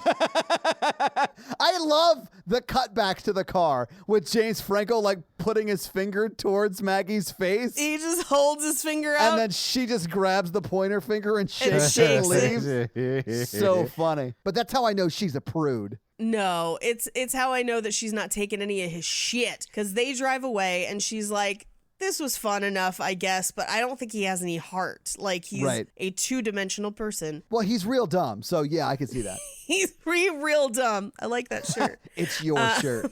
So we cut to school the next day when they're in biology class. And if you listen to the lecture going on behind them, it's like, let's talk about death. Death from AIDS, death from... And it's just like a listing. And so they're whispering in class and he's like, well, she says you don't have any heart. And Chris just goes, heart? And the teacher's like, that's correct, heart disease. Yeah. And they move on. And he tells Brian Ryan, he's like, hey, well, Ashley thinks that you don't have any balls. So you have to come play football with me. So the trade-off is he has to go play football and then James Franco has to go volunteer at the old folks home. As they're kind of negotiating this, he's like, is Ashley okay? Because she's different than I expected because she sucked on my finger and that was good, but she also barfed all over me and that was bad. Yeah. And James Franco is like, well, she gets nervous when she likes somebody. And he's like, okay. But he also said something that I actually sort of liked the line. He was like, oh, so you get to date your dream girl and you don't really like the way she turned out? Yeah. I was like, yeah, maybe stop dating her. Like, why would you continue? It is okay to go on a date with your dream girl and not like how it turned out. And to walk away at that point, absolutely. Right. I think it only really takes him like one more date to walk away. True. And I think in most movies it would be a lot more. This movie kind of pulls it back a lot earlier. But so he tells him that it's going to be touch football, but it is full tackle because, quote, some people touch hard. Yeah. And one of the guys who like tackles him like right after Shane West scores the touchdown, he gets like pile driven to the ground by a 40-year-old FedEx driver. Like, yes, this dude is big and like there's no way he's in high school. That's all I'm saying. Right, absolutely. But James Franco kind of engineers a play so Yes. that he gets a touchdown. Right, that's part of their plan, right? Because James Franco's there to make him look good at football, Right. so Ashley will take an interest. And after he scores that touchdown and gets creamed by that 40-year-old man, probably should have chosen a different word for how they got run over, but Ashley runs over and says, pick me up at 7 a.m. or whatever. Anyway, we cut to the old folks' home where James Franco does not want to be there, doesn't care about it, is eating their Jell-O while they sleep because he's a horrible person. And he's like, to their faces is saying, oh, they smell so bad. Oh, they probably can't hear. Well, one of them can because the guy who's in like the background of the scene is like trying to give James Franco good advice. Yeah, like That's ask funny. her if she needs a ride home, you know, like. Oh my God, when he picked up his chamber pot and like Oh, and spilled it it. sloshed. Oh God, that was so A gross. bedpan, not a chamber pot. I don't know. I'm an old man. Like a 1400s old man. Yeah. Hey, Todd, you from medieval times with that ass? I'm the Blue Knight.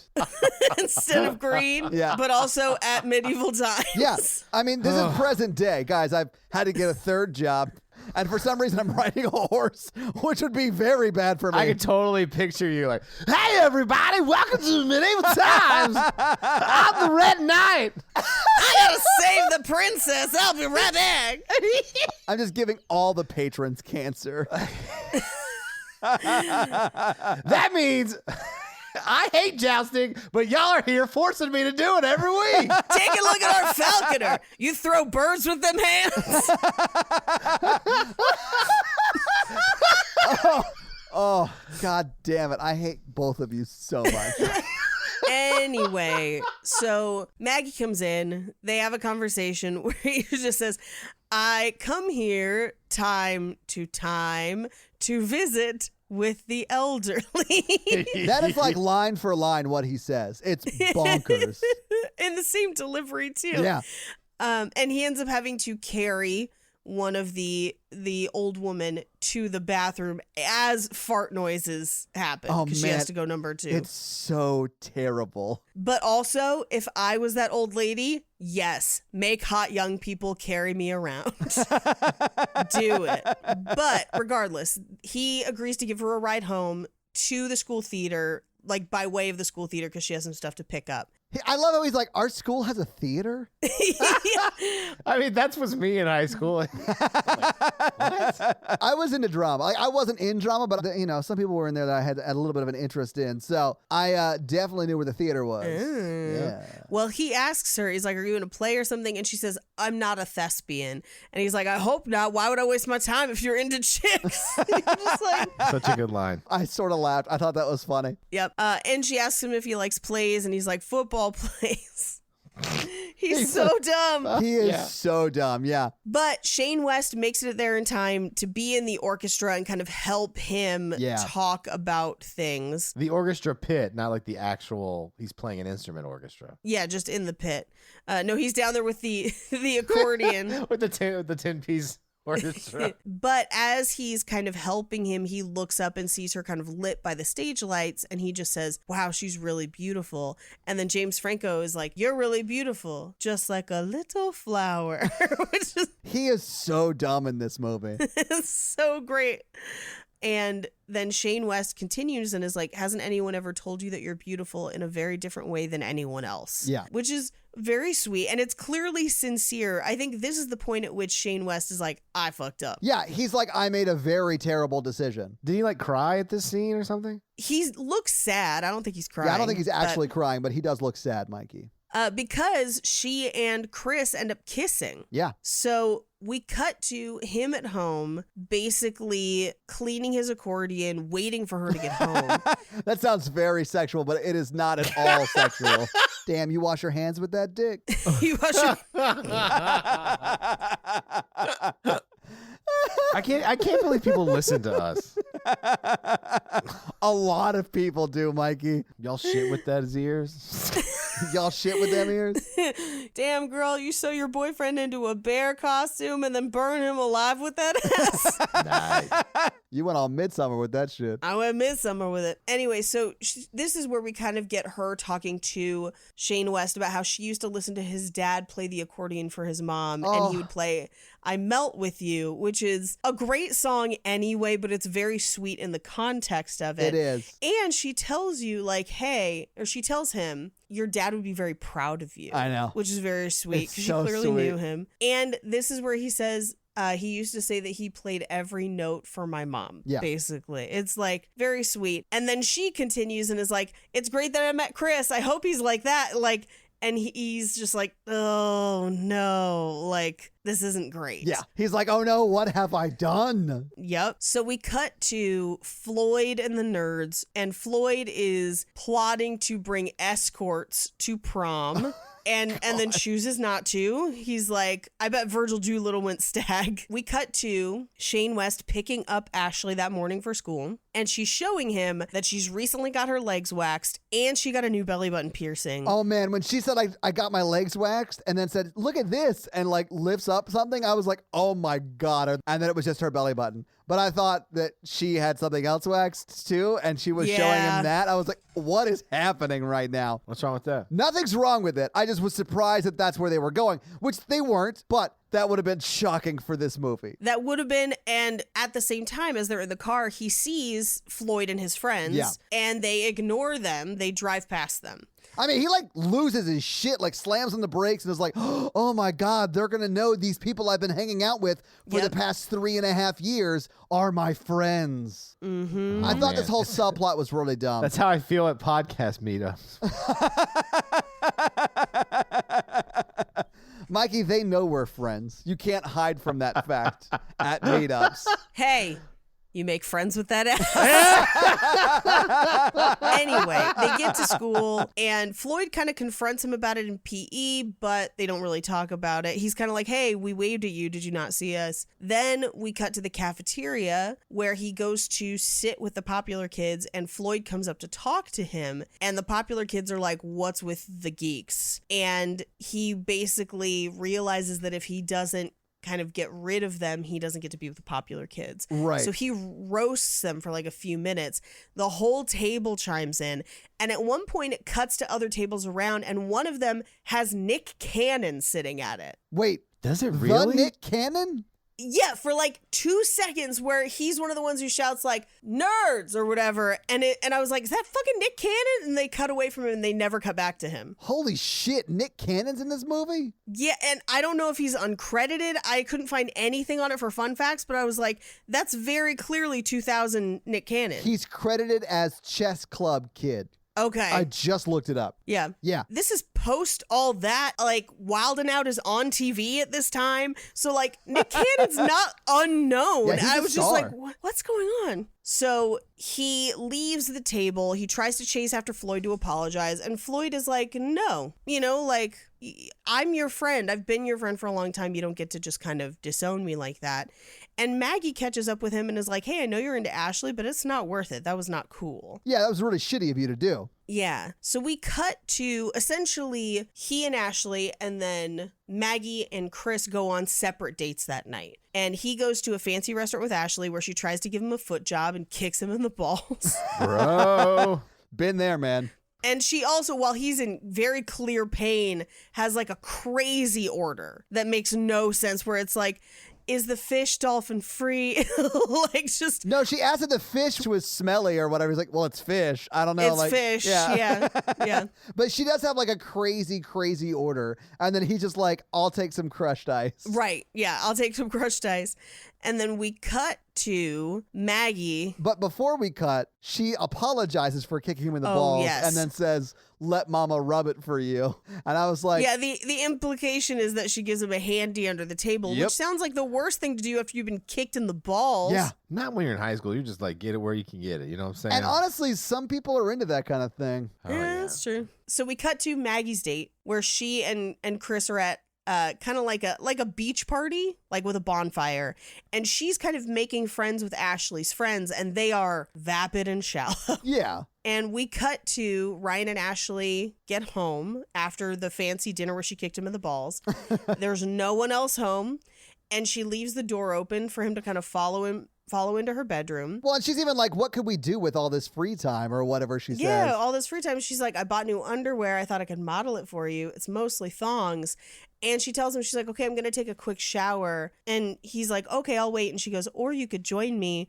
And as she walks away, she kind of drops her skirt. Yeah. So she just walks away in her underwear. So he scrambles out of his clothes Yeah. and then walks in to join her because the implication is that he should join her. 100%. She just invited him, a teenage boy, to shower with her. There's no way he's not going to show up and like Yeah. say yes to that, Yeah, that absolutely. offer, right? Right. But as he opens the shower, she's like bleaching her mustache. And she's like, I wasn't serious.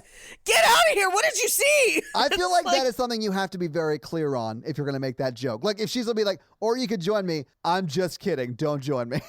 Right. Please, I'll be right back out. Yeah, Don't worry yeah. about it. Meanwhile, we cut to a movie theater where James Franco and Maggie are making out during Casablanca. And then we cut back to Ashley and Ryan where she's now out of the shower. And it's like nothing happened. She's like, where were we? That's the best part. Where were we? And then she sits on the bed and puts her feet up on his lap. And she has like the most extreme athlete's foot ever. And he's it's just like, disgusting. Yeah, God, what happened to your feet? Yeah. Or as I call it, Todd Tuesday with syndrome. Todd. Yeah. God damn it. I was honestly trying to get ahead of you guys with this joke, and I was going to make a joke about my feet to sort of deflate what the obvious Mikey joke was going to be, but I didn't get it there in time. But my favorite is she just goes, oh, it's just a rash. Yeah, it is a rash. I want you all to know my feet are very clean, and I don't have rashes on them. I just have hair on them, and that is gross to Mikey. Yeah, they say a dog's mouth's really clean. Damn, girl, you French dogs with them lips. So Ryan and Ashley are getting down, and she starts talking about, like, do you think Chris and Maggie have had sex? And he can't perform because he loves Maggie, and she kind of reveals that, like, yeah, they'll have sex and then Chris will dump her. That's what he does. Yeah, that's like his MO. So we cut to the next day, and he kind of confronts James Franco about it and is like, hey, how are things going with Maggie? And he says, well, she's getting there. And he's like, what's that supposed to mean? And this is essentially him, like, kind of inferring what's going to happen. That he's finding out that he only wanted to sleep with her, and that's it. So we cut to, he's on the balcony and his mom is testing new body puppets for sex ed for kids, and Maggie's not there. Her balcony's empty. Right. And his mom's like, don't you guys normally talk on the balcony? And he's like, I guess, but... She's like, winky blanky. Oh, Winky yeah. blinky? Yeah, his mom knows what's up. So we cut to, he goes out with Ashley, and it's, the restaurant front is Equator, which is used to be in Pasadena. It is no longer. But so she is basically sitting there eating cake like it's her job, and then turns to the waitress and is like, this cake was terrible. Oh, as she's finished it. And the waitress is somebody who goes to their school and convinces her to pay for the cake because it was bad. Yeah, out of her own money. Yeah. And at this point, Ryan is just like, why are you doing that? And she's like, she's just a loser. He's like, why is she a loser? And she's like, Tiger can't change his spots. Glad you're a winner like me. Oh my she's just God. a fatty little waitress. And he just breaks up with her. He's just like, I can't do this anymore. Yeah, You're a terrible person. This is where he pulls basically. $10 out of his pocket. And he Yeah. goes, 5 for the cake and 5 for you to buy a clue. It's over.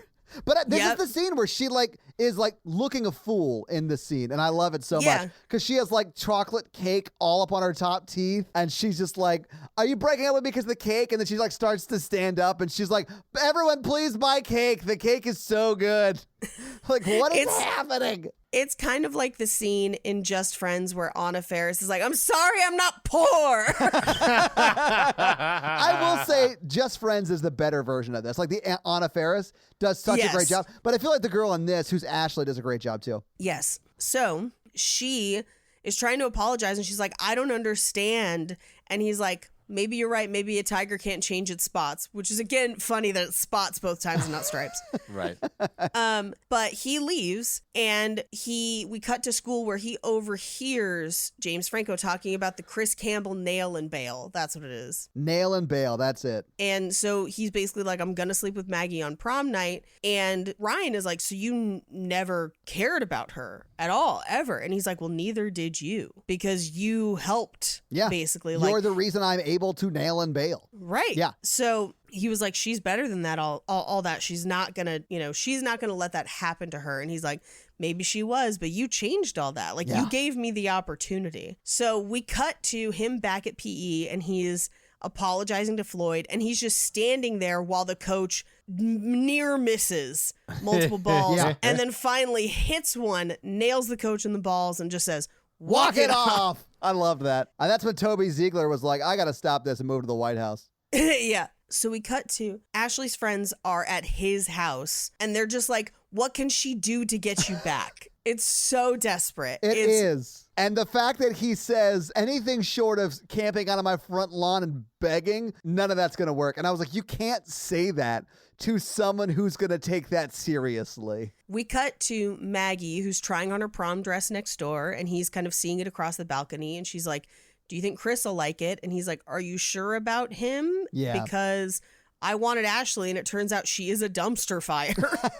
So, I just need to be honest with you. I helped him basically get you. Which I was surprised that he let the cat out of the bag this early. I mean, we're sort of coming to the close of the movie, but I was surprised that happened at like the beginning of the third act. I was like, oh, good for him. Yeah, it's one of the only times in a movie like this where somebody who has done the bad thing doesn't wait to get caught. Yeah. But rather just tell somebody. Yeah, and I was like, this is a good thing for him to have done. I mean, he should not have done it to begin with, but he's owning up to it. That's great. But I think she doesn't believe him. She doesn't. Yeah. And she accuses him of like being pathetic and trying to ruin what she has with Chris and calls him a liar. And she just says, I don't see who you used to be anymore. I see a liar, Brian. Yeah. And I love that he's like, well, you don't know who he is. He's stupid. Like, he literally is saying he is really dumb. And she's like, no, he's got another side to him. And he's like, when you're alone with him, has he ever said anything funny or sweet or any of those things? And she's like, whoa, he must have, or whatever. Like, she doesn't really acknowledge it. Well, she says he's shy, and he says he's not shy, he's stupid. That's what it is. I loved that. Yeah. So we cut to Ashley's house where she's crying with her friends because her friends have now informed her that she has to camp out on his lawn. And she's crying, and this is where she says, would one of you whores please give me a tissue? Love that line so much. Meanwhile, Floyd and his two nerd friends are watching a porno with a nurse and like a sexy nurse and a sexy policeman, and then just a sexy black outfit. Yeah. Like, it's not like black leather. It's like there's no cohesiveness to it at all. But I do love, if you watch Colin Hanks, he's like, oh, it's a twosome. And then the third person walks in and he goes, a threesome? It's so funny. Colin Hanks has some of like the funnier lines in this, but they're like really throwaway. He's great. His plot at the prom is hysterical. Oh, where he's dating like a fully 40-year-old woman? Yes. Yeah, it is great. So this is where we find out that the prom theme is Titanic dreams. Yeah. And my favorite is Floyd's initial reaction, which is just, those people died. Like, why would I love the prom. But he immediately gets an idea. And now he knows what his prank is going to be. He's found his calling. I mean, he's saying, man, those people died. But like somewhere deep inside his mind, he's just yelling, mayhem! Mayhem! Yeah. We cut back to Ryan's house where he looks across his balcony and Maggie has covered her balcony. Yeah, with like a sign that says keep out or get out or something like that. Do not enter is what it says. So we cut to the next day, and Ashley is on his lawn in a bikini. Just, take me to the prom, Brian Ryan. Yeah, and like opens her little dress thing that she's wearing, like a pool cover-up you'd wear, and like is shaking her body on his front lawn. I love what he says is just, fine, just go home. Yeah. Like, he's so over it. So we cut to the prom limo where James Franco, Maggie, and then their sets of friends are all in the limo together. And he basically is like, I want this night to be perfect. Dinner, the prom, the hotel. And she kind of like nods but doesn't agree, but is kind of like, okay, that's all right. Yeah. And then one of the friends is like, I wonder where Ashley went tonight. And they're like, oh, she was crawling on her knees for Brian Ryan. And James Franco, now seeing Brian as the enemy, I mean Ryan, not Brian, whatever. Now you're doing it. Brian Ryan. Yeah. Brian Ryan. Bri Rye. He is trying to like sow dissent around so that Brian Ryan won't be popular anymore. And so he's like, he's a geek. Like, I don't know why anyone would fall for him. He's a geek. He's a nerd. Yeah. Right, Maggie? And then Maggie just says, yeah, I heard he plays the accordion. Yeah. So does Weird Al. And he's cool as shit, though. Maggie. And they just yell, to prom! And then we go to prom. Yeah. So my favorite is at prom, the prom theme. It's like it looks like a sinking boat, and then there's these giant icebergs between the tables. That's the best part. Yes. It's so distasteful. It's amazing. Well, Titanic was a big movie in '99. It really was. Yeah, it was the biggest movie of '99 for sure. Yeah. So everyone's kind of walking around prom. Everyone's arriving, and Floyd and his two friends, Colin Hanks and the other one, are setting up their prank. So they're removing one of the railings and kind of saving it for later. And they're like stealing the keys and setting up for them to open the floor of the gym to reveal the pool. Yeah. And as they're kind of standing there, Floyd just says, man, I can't believe none of us have dates. And this is when Colin Hanks is like, I do. You don't know her. She's recently divorced. Which when she shows up later, I laugh my ass off. So did I. Oh, the fact that she has her kid with her at the prom. Yeah. Amazing. And that kid is closer in age to Colin Hanks than she is. Yes. Yeah. So Brian Ryan and Ashley arrive at the prom, and it's the same girl from the restaurant. So the girl that was the waitress comes up and says, will you sign my yearbook? And she just says, $20. And the girl just says, I'll go get my purse, and runs off. We cut to them taking prom photos, and here's what's amazing is this scene setup, because they're taking prom photos and she poses for conservatively 40 prom photos, while in the foreground we meet Colin Hanks's date and her child. Yeah. And then Floyd meets her and just says, you got a nice rack. And she's like, thank you. and in the background of all of this, Ashley is still posing. Yeah. Like, it's a bonkers setup. She's trying out for America's Next Top Model. Yeah. Yes. They kind of gather everyone as the coach is about to announce prom king and queen. And my favorite part is that he's like, I'm going to announce prom king and queen. And then they just boo. Yeah. And he's like, well, I guess we won't have them then. And they cheer. I love that. And then they don't. They like straight up don't do it. And I was like, I wish my high school did this. Like, there's no reason to have a prom king and queen. It's dumb. Well, he just wanders off, which is so funny. Yeah. So Ashley decides that she's going to go check her makeup. She'll be right back. And he just says, yeah, go see if you can find your face in there, as if like she's wearing so much. And his mom overhears it and is like, hey, don't be a dick to your date. Yeah. And basically gets him to dance on the dance floor with her. And she's like, hey, it's getting late. And he's like, it's not that late. And she's like, fatherly advice. It's later than you think. And gestures to Maggie like, hey, they're going to leave. Yeah. And if you are going to try and break this up, you have a limited amount of time in movie world. So he runs through the hallways. He breaks into the band room and finds an accordion. Meanwhile, Colin Hanks is ushering his date out of prom so that she doesn't fall in the pool. And Floyd is setting up to open the pool. Yes. Meanwhile, Brian gets back with the accordion, commandeers the microphone, and just says, Maggie, every one of these notes is for you. It's honestly very sweet. It's very sweet. And he plays I Melt With You. And it's quiet. You can't hear it very loud, but he just like commits to it. Yeah. And as he does it, Floyd puts the key in the controls and just says, I christen thee the SS Titanic, breaks the bottle against it, and then turns it so the floor opens and everyone starts to fall in mayhem. Mayhem! I loved it. It's so good. But it's straight out of It's a Wonderful Life. You blew my mind because it was the same pool. Like, it's the same pool.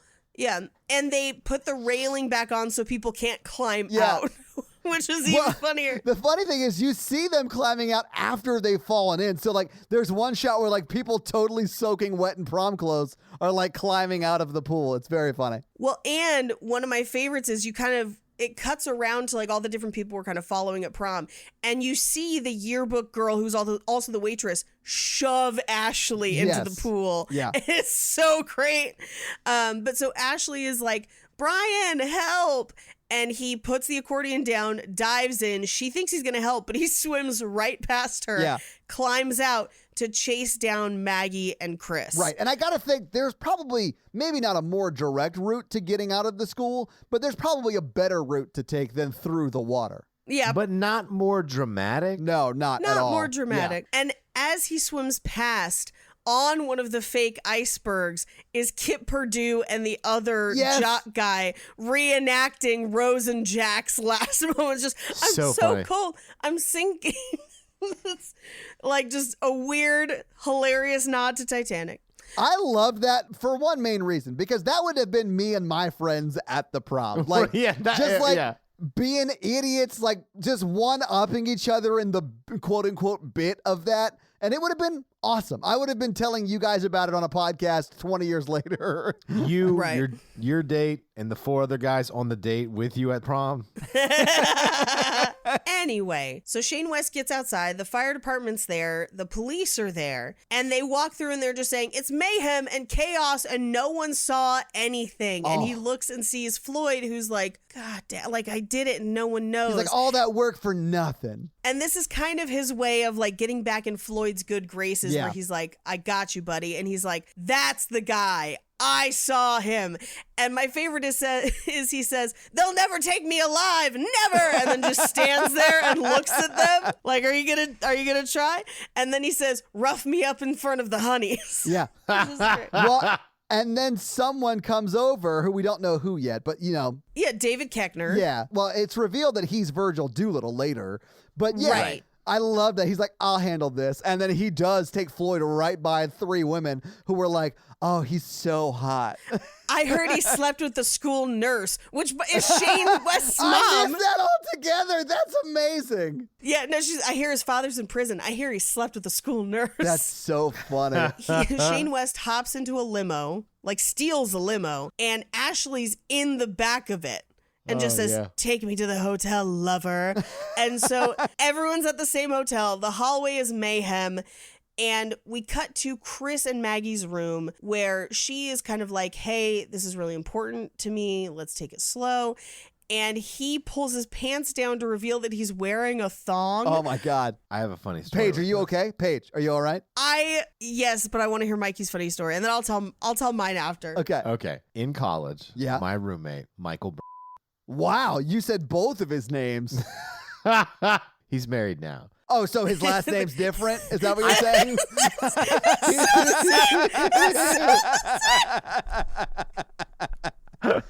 Damn, Mikey, you think with that brain? No. So it is our sophomore year of college. He's still with his high school girlfriend who's in college with us. But he's like, I'm going to do something special for her birthday. And then he comes out of his room with thong men's underwear. And I was like, she's going to break up with you. I assume that's who he's married to. No, definitely not. I think if you buy yourself sexy underwear, I think you can pull it off as a woman for a man's birthday. And I know this is kind of sexist, but you should also have another gift. You know, like a backup gift, like either sex.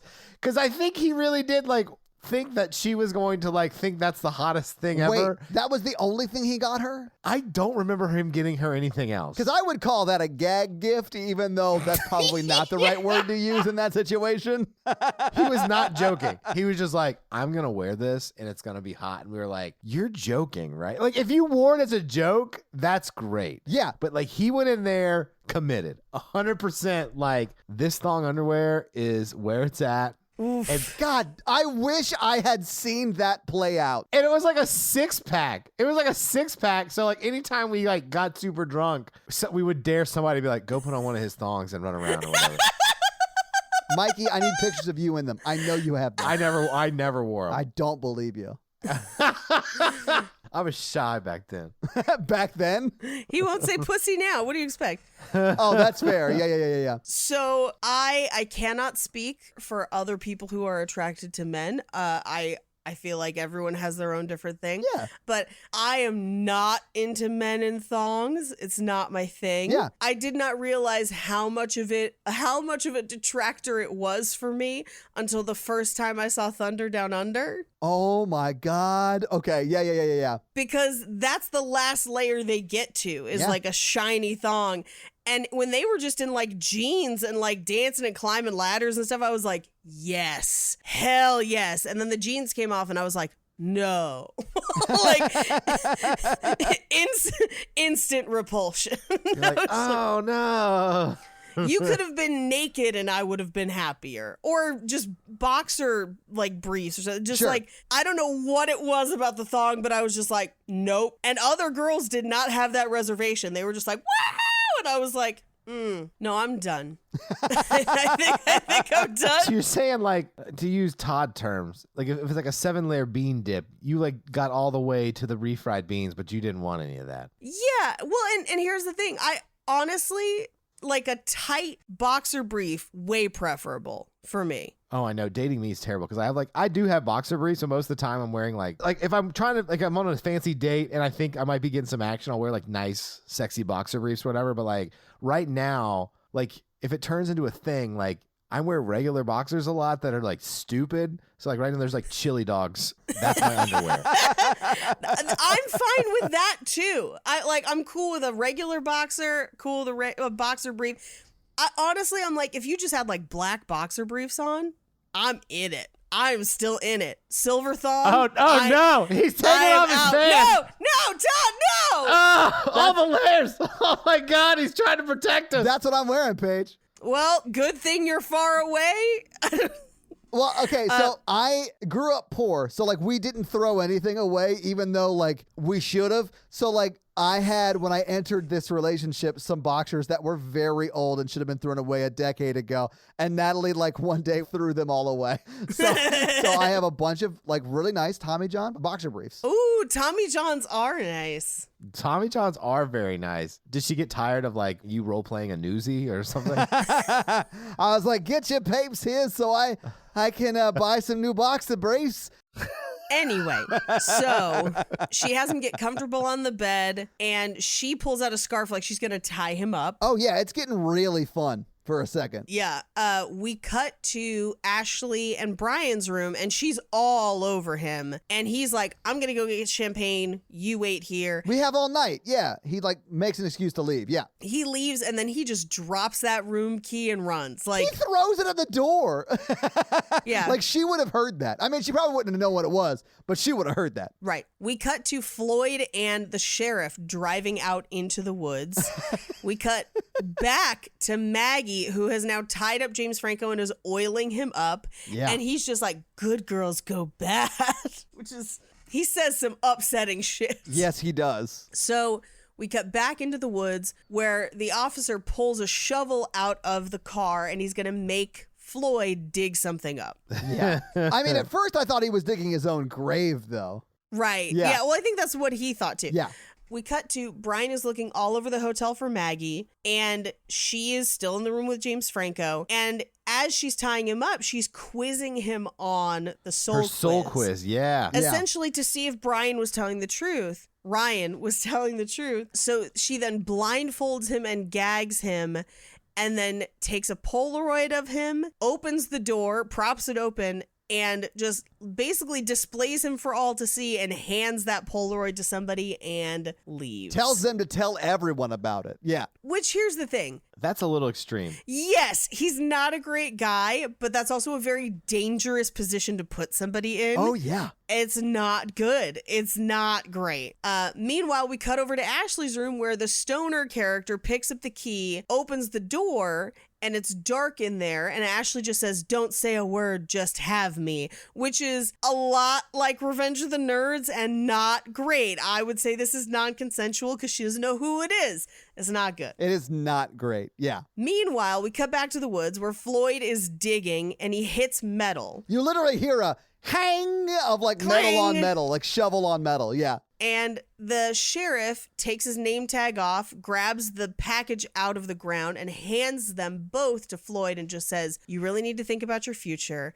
He looks at the name tag and it says V. Doolittle, County Sheriff, and realizes that what he's holding is the neck of that statue. Meanwhile, Brian's still at the hotel. He sees the open door with James Franco covered in lipstick because women have been drawing with lipstick on him while he's tied down. He goes home because he realizes that Maggie is no longer there. So he takes a running start and hops onto her balcony where she is kind of winding down for the night. Undressing. It looked like she was about to undress. Like she was about to, yeah. What she used to do in front of him every night until he fucked this all up. But he messed up the treaty by fucking all this thing up. Yeah. Yeah. Right. And she confronts him and is like, hey, you lied to me. You steered me right into that world where I didn't belong. And he's like, you do belong. You belong with me. And she's like, you can say whatever you want. He said whatever he wanted. But like, that's talk is cheap. If there's one thing I've learned, it's that. And then she says, if I let you off the hook, do you know how much you owe me? And he says, I do. And they end up making out. Yeah. We cut to the statue where Floyd now has the neck and an acetylene torch. And we cut back to Maggie's room where they're making out on the balcony and then go inside, ostensibly to have sex. Yeah, it seems like it. they did before the events of the movie. The stoner comes out of Ashley's room covered in lipstick and kisses. And then we cut to the statue whose head faces up and backwards. So he reattached the neck but moved the head. Yeah. And that's the movie. So having seen the movie, having talked about it, what do you guys think about Whatever It Takes? It was terrible. It's not a good movie, but it still makes me laugh. There are some things about it that are still pretty hilarious. I want like a whole super bad level movie of Floyd's storyline. Oh, that would be so great. Yeah, definitely stuff didn't age well Yeah. for this movie. Yeah. No. I do feel like it does feel very of the time. I mean, they even use some casually homophobic slurs that was like very common in the time, right? So it's like very of like 90s, early 2000s movies, but it is like the bad She's All That. Like if you like that kind of movie. No, it's the bad She Can't Hardly Wait, or both. Yeah, it's sort of like both. You're right. And if you want to watch a better version of this, watch both of those movies. Right, yeah. But if you want to watch a bad one that you can mock incessantly, watch this movie. Absolutely. And like everyone in this movie's famous now. Yes. I mean, dude, Nick Cannon is in this for I 2 know. seconds. And he's Chess Kid. Chess Kid. Yeah. It's amazing. Anyway, because of the star power that's in this movie, it's definitely worth watching once to see like, wow, this is a terrible movie that a bunch of famous people are in. I also, if you are tickled by Anna Faris and Just Friends, oh yeah, this is also kind of fun. That's fair. In that same vein. Yeah. I don't think I would rewatch it. I really, it's not as good as the other 90s ones we've done are basically it. And Paige has good nostalgia for it, which is great. I can appreciate it, but there's a reason I took 20 years to watch it again. This is the first time I'd seen it, but this is one I'm glad I missed. I mean, I think for me, the parts of it that I remember and like are fun. It's not a good movie. Yeah. But Paige, do you have some fun facts for us? Very few. Well, hit us with your fun facts. Very few fun facts.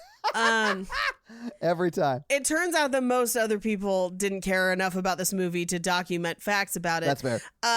But mayhem is a chargeable offense in California, which is where this is filmed. Yeah. So in California, it's slightly different than other assault and battery offenses.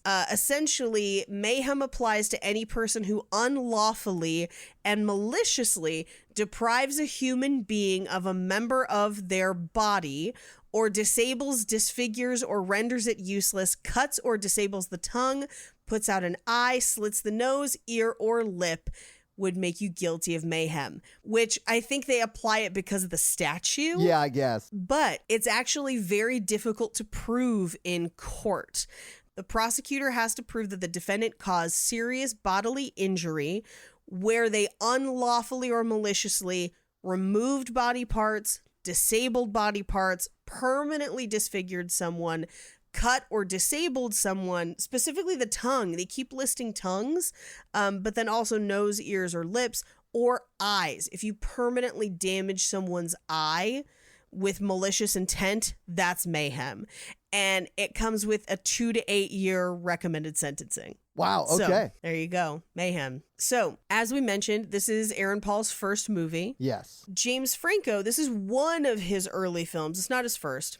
But in this movie, he met Marla Sokoloff, who plays Maggie, and they started dating, and they dated for 5 years. What? And they were actually, yes, they were still dating when he started production on Tristan and Isolde, and she helped him with sword training for the movie. And then as production got delayed, they broke up during the delay. Wow. So That's like his longest relationship. yeah, this movie was filmed at the same high school as She's All That. No That makes shit. sense. Okay. Yes, so like She's All That filmed and then this filmed literally back to back. It's Torrance High School in Torrance, California. And that's where they filmed the pool scene for. No. Oh, so okay. Sorry. That's all the exterior and everything. Okay. And Jodie Lynn O'Keefe, who plays Ashley, and then Taylor Vaughn in She's All That. Yeah. So she basically spent months on this high school campus filming these movies back to back. The prom takes place at the gym at the Beverly Hills High School. It is the real gym. It is the gym to this day. Wow. That is one of the only gyms that still does that. And it's the same gym that was used in A Wonderful Life. It's A Wonderful Life in 1946. And in both films, it is a prank where the gym floor opens up during a dance. So that's kind of where they got the idea, I would guess. And then they just went back to that same pool to do it. But those are your fun facts. Well, thank you for those fun facts, Paige. That's awesome. So let's talk some box office. So what do you think the budget was for Whatever It Takes? And it came out in the year 2000. So keep that in mind. I'm going to say this probably had a fairly high budget because She's All That had done well. So I'm going to say 20. All right, Mikey, what do you think? I have to recuse myself because I accidentally saw the budget and box office accidentally earlier. Oh, all right. Surprised you did any sort of research in preparation for this. That's amazing. So the production budget was $15 million paid, so you're pretty close. Okay. And this movie came out on March 24th, again in the year 2000.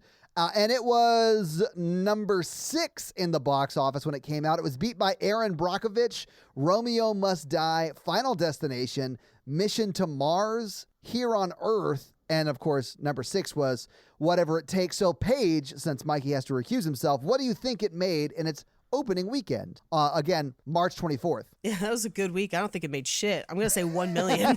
It did a little bit better than that. It made $4 million that weekend. It's actually $4.1 million.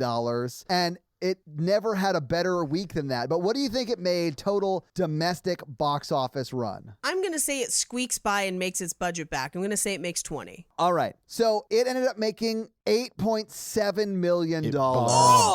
Oh, that's brutal. Yeah. Oh, that's terrible. So if you factor in its total production budget plus marketing, which a rule of thumb typically goes for, you usually spend about as much as your production budget on marketing. So like if you say they spend another $15 million on marketing, that's about $30 million, which interestingly enough is what Wikipedia says the budget was. This lost $22 million. Yeah. Ooh, they lost a lot brutal. of money on this movie. But honestly, I think it earned every bit of what it should have. Do you guys think they're still together? Maybe. I think they could be. My only hesitation there is because they're about to go to college. Yeah. And if they go to the same college, or at least they're able to like figure out the college years, then yes. But I do feel like that's such a hard time in your life to navigate because you're growing very separately in very different ways. It's hard to stay together during that time. I would say their best shot is if they bone it out prom night like we see. Oh, yeah. And then they go off to their respective colleges and eventually move back and then reconnect. Yeah, so they don't date at college. Right. Yes. Mikey, do you think they're still together? I think so. I mean, like, if any high school couple's going to do it, it's going to be these two. Yeah, I mean, they literally grew up together. Yeah. Mm-hmm. Yeah, watching each other change for so long. Yeah. Their parents are probably still really close. They probably did go to the same college. Yeah. Yeah, maybe. So, I mean, they probably could have figured it out, sure. So this week, Paige, you made us watch Whatever It Takes. And next week is my week. Yay. And I have decided to bring back one of our first episode stars. I would like to do another movie with the wonderful Julia Roberts. Okay. But this time, instead of being the bride, she's trying to ruin the bride's day in my best friend's wedding. Yes. Okay. I've never seen it. I don't think I've ever seen it all the way through.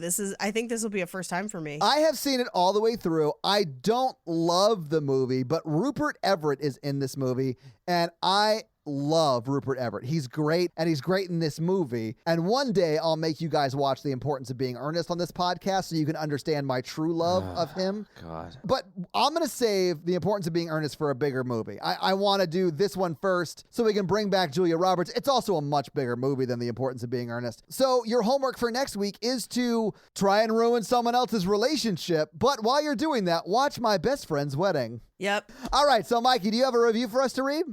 Yes. This review is from Girl 724. Nice. What does Girl 724 have to say? Title of review, A Sleepover with the Cool Kids. Oh, I like where this is going. I hate romantic movies, but I love this podcast and the host. That's Paige. Paige hates romantic movies typically. Yeah, typically, yeah. Yeah. I don't think I'm going to like Best Friend's Wedding. I don't think you I should. don't think I am either. I found the show through horror version, and I found that though I don't know how I'm going to assume a form of divine intervention because you are exactly what I need. Oh, you pod what I need. But you got those plastic feet. Listening is like being invited to a sleepover with the cool kids at school and having a wild movie night. Guys, I have a horrible pitch for you. Meet up sleepovers. We run at a church, do a lock-in, and we just stay in there with our fans all night. You two explicitly told me not to do that. Yes, we did. I forgot about that conversation, Paige. We can't do that. I take it back. Yep. Oh, everyone is so lovely and hilarious. Growing up as bigger but still an absolute hottie like Paige, hearing her takes on the terrible tropes always makes me feel seen by that cool senior. Also, being equally in love with Mikey and Todd. Aww. I'm 25. Don't worry. I'm pretty sure makes them 10 times funnier, but still less funny than Paige. I do like that she said we are funny, but she wanted to rank it. Yeah. This is like a pity compliment sandwich without the other compliment. She's like, hey, you guys are funny, but Paige is really funny. And listen, Thank you. Mike and I both know that already. We know Paige is the funny one. I'm just here because it's convenient for you two. I love y'all. Please never stop making podcasts on whatever you want to talk about. And Todd, if you're ever back in Frederick, I'll buy you a pickleback. I know who this is. She responded on, I think we were talking about Frederick on a podcast episode. Yes. And that was brought up in the Facebook group. Yeah, because I lived in Frederick for 4 years as a child. And she was like, oh my God, I live in Frederick. I can't believe you lived here. But I mean, I moved away when I was 12. So I don't remember it really. But yeah. There you go. I went to Mount Airy Middle School, if that helps. I buried a time capsule there. With my feet. Dig I it dug up. the hole with my feet.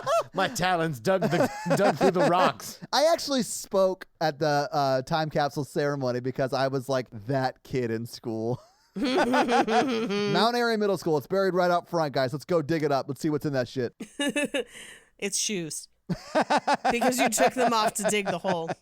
Well, Girls 724, thank you so much for that awesome 5-star review. We really appreciate it. And tell my old peeps in Frederick I said hello. So, yeah, guys, if you like this power throuple that we have here on this podcast, make sure to check out our other podcast, The Horror Virgin. And that is the only other podcast that Mikey and I are on. But Paige gets around, and she is on 2 other podcasts, Black Card Rehab, and Cult Podcast. So guys, definitely check out those because they're amazing. If you want to follow us on social, we are at Romancing the Pod Show. Yes. On Instagram, and we are at something else on Twitter who I just have never taken the time to learn It's just Romancing Pod Show because they have a character limit and it's show, SHO, like Showtime.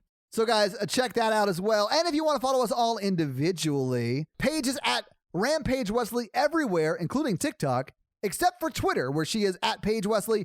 Mikey is at MRandolph24, and I am at Todd J. Awesome everywhere. And guys, we got a P.O. box. So if you want to send us some love letters or whatever you might send to a P.O. box, it's actually not a P.O. box. It's like a regular street address. It's pretty awesome.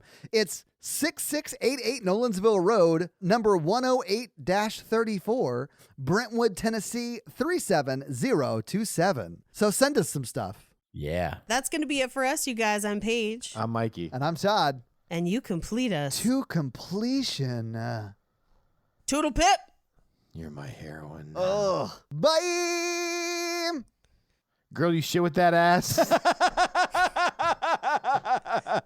That's my new sign off. That's it. I like it.